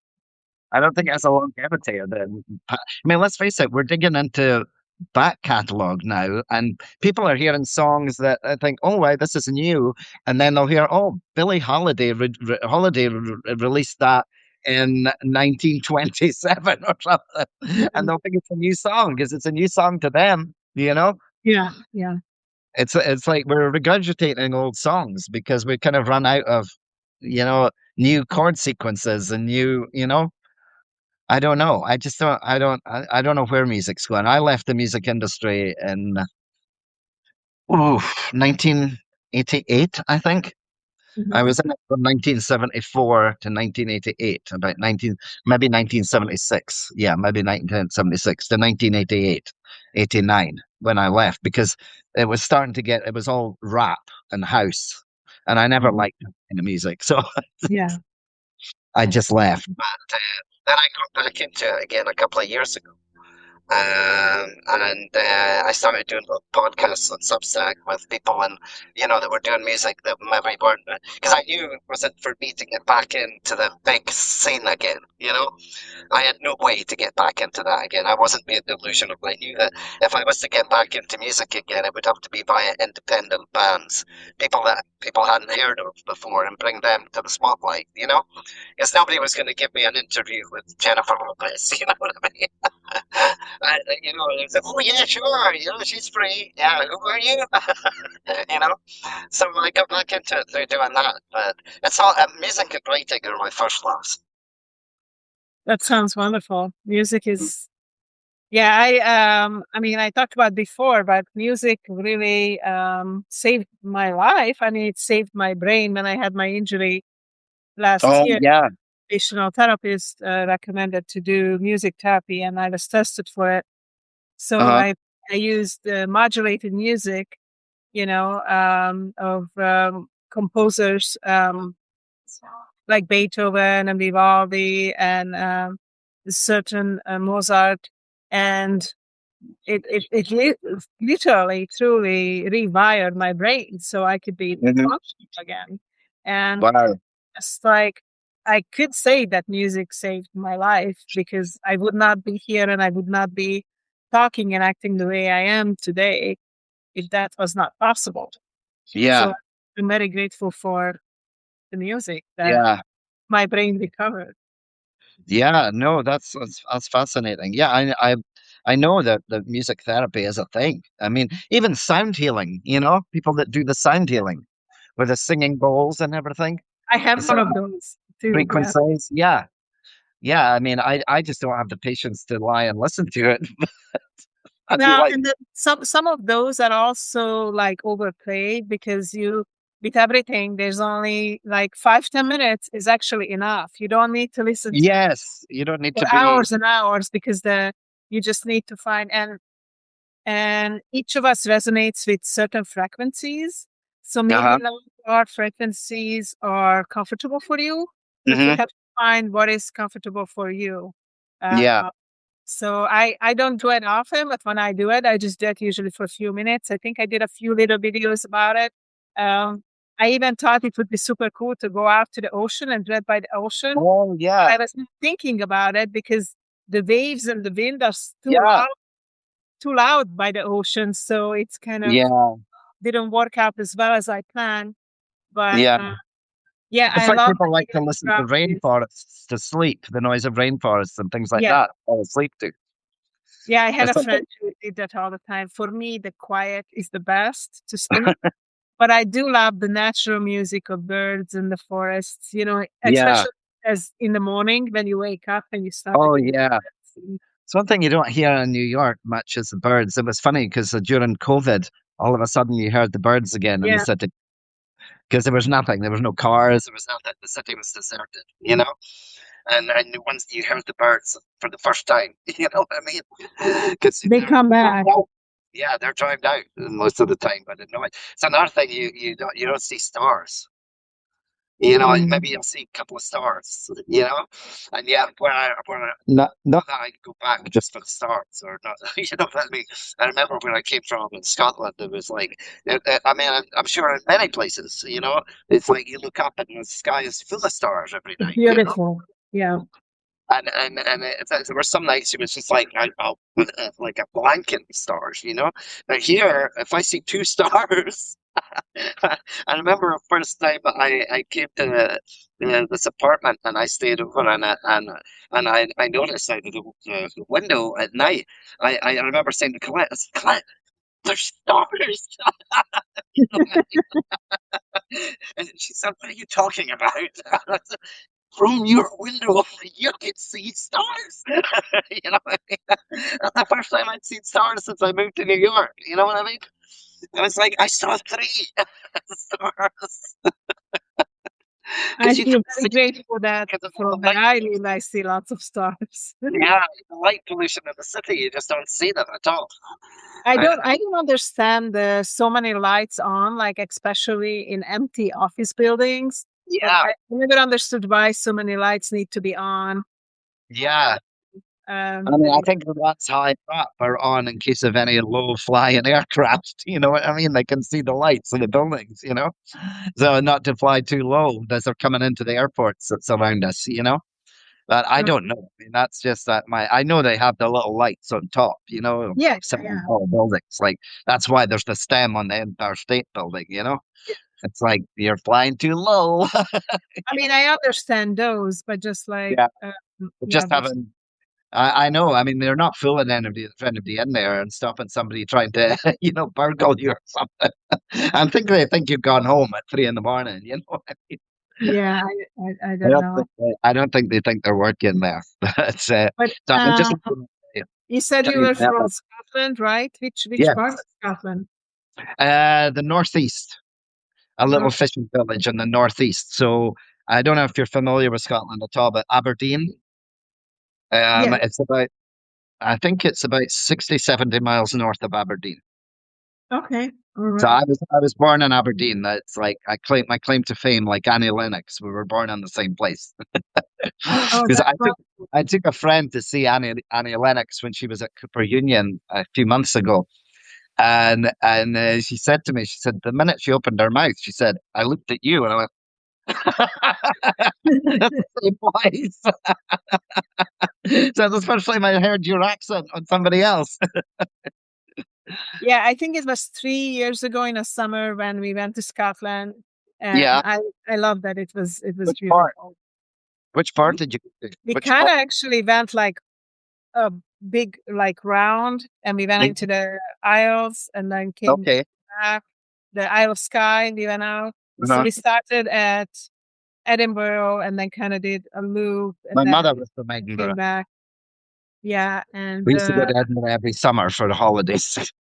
yeah, I love the castles. I love some of the ruins. There was a ruin, I forgot the name of it, but it was close to the water, and there was like it was like 3,000 years old.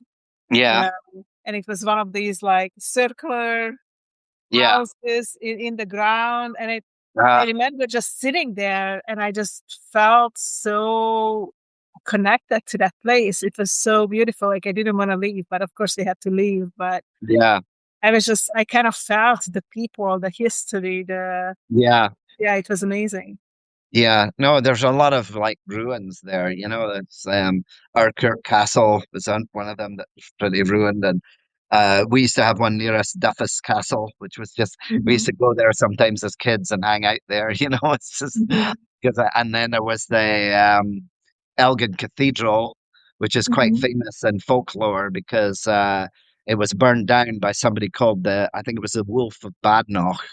And he used to burn down cathedrals, and he burned down Elgin Cathedral, and it was rebuilt. There's a Wow. lot of strange kind of history, and then of course there's the island off of one part of Scotland. I can't remember what it was called, but they named it Anthrax Island because they Oh, did all the chemical experiments there, and it was uninhabitable for years.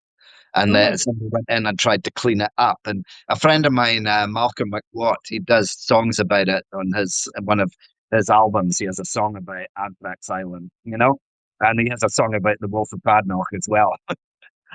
But I knew him from when he used to come to the little record store I helped out in when I was a teenager, and he went on to he's done a couple of he's quite big on folk Americana.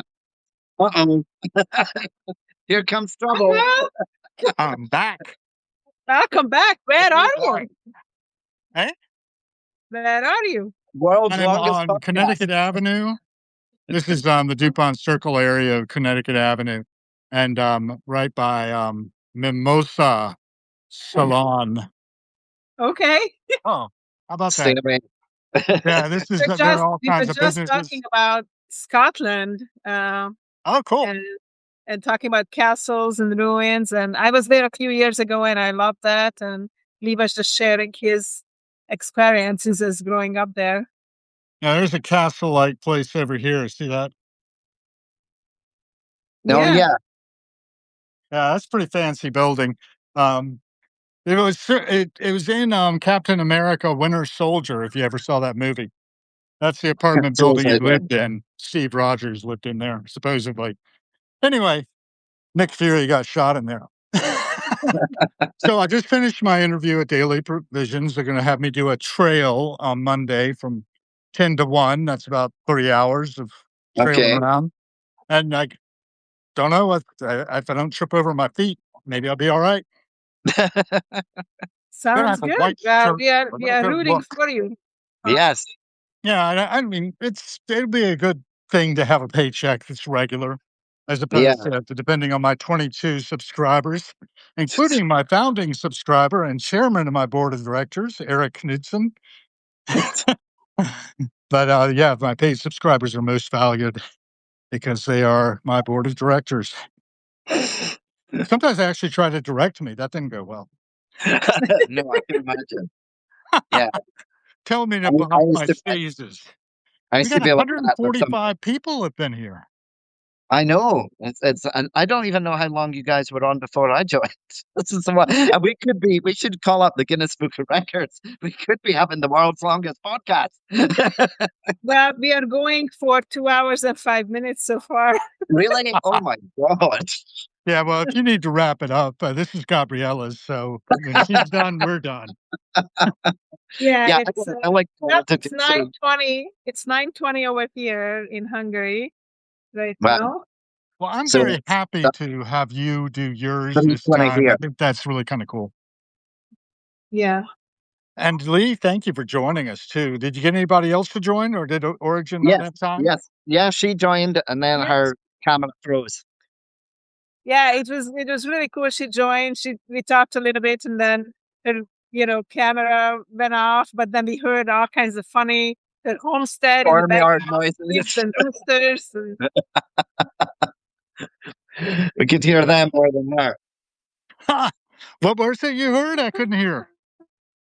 What's that?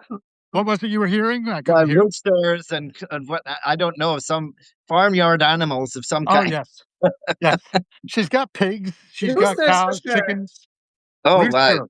Yeah. That rooster really does cut up when she's outside. She was inside for our talk this morning, and we had Snickers, her cat, and Yeah. a dog that belongs to her mother. And I've got to shout her. Pico's been quiet today, so my bird.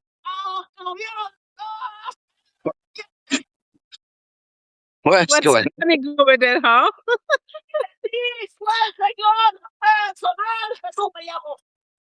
I don't know. on? Okay. You're No upsetting habla people español. again. You're upsetting people again. Me. Would I Yeah. upset anybody? All right. I'm gonna have to call it a day and finish the lunch that I started an hour ago. What? Well, thank you so much, Lee, for jumping in, joining, and sharing about what you guys are doing and growing up in Scotland and all that. So I would love to hear more at some point. Whenever you feel up to it, we can repeat this. And Yes. thank you so much for jumping in. Oh, Well, it looks like it should be summer there, but somebody forgot to turn the heat on. The Yeah. sky is so clear and blue. it is clear and blue, but the heat is not here yet. Yeah, I 38 know. degrees is the high temperature today, Oh and God. we will have over 50 tomorrow, it said. Yeah, I I'm think looking tomorrow forward to here it's tomorrow. gonna be in the 40s. Yeah. I had a really Tropical. nice interview, though. I was good, I think. I hope. I think I pitched it all right, We'll see.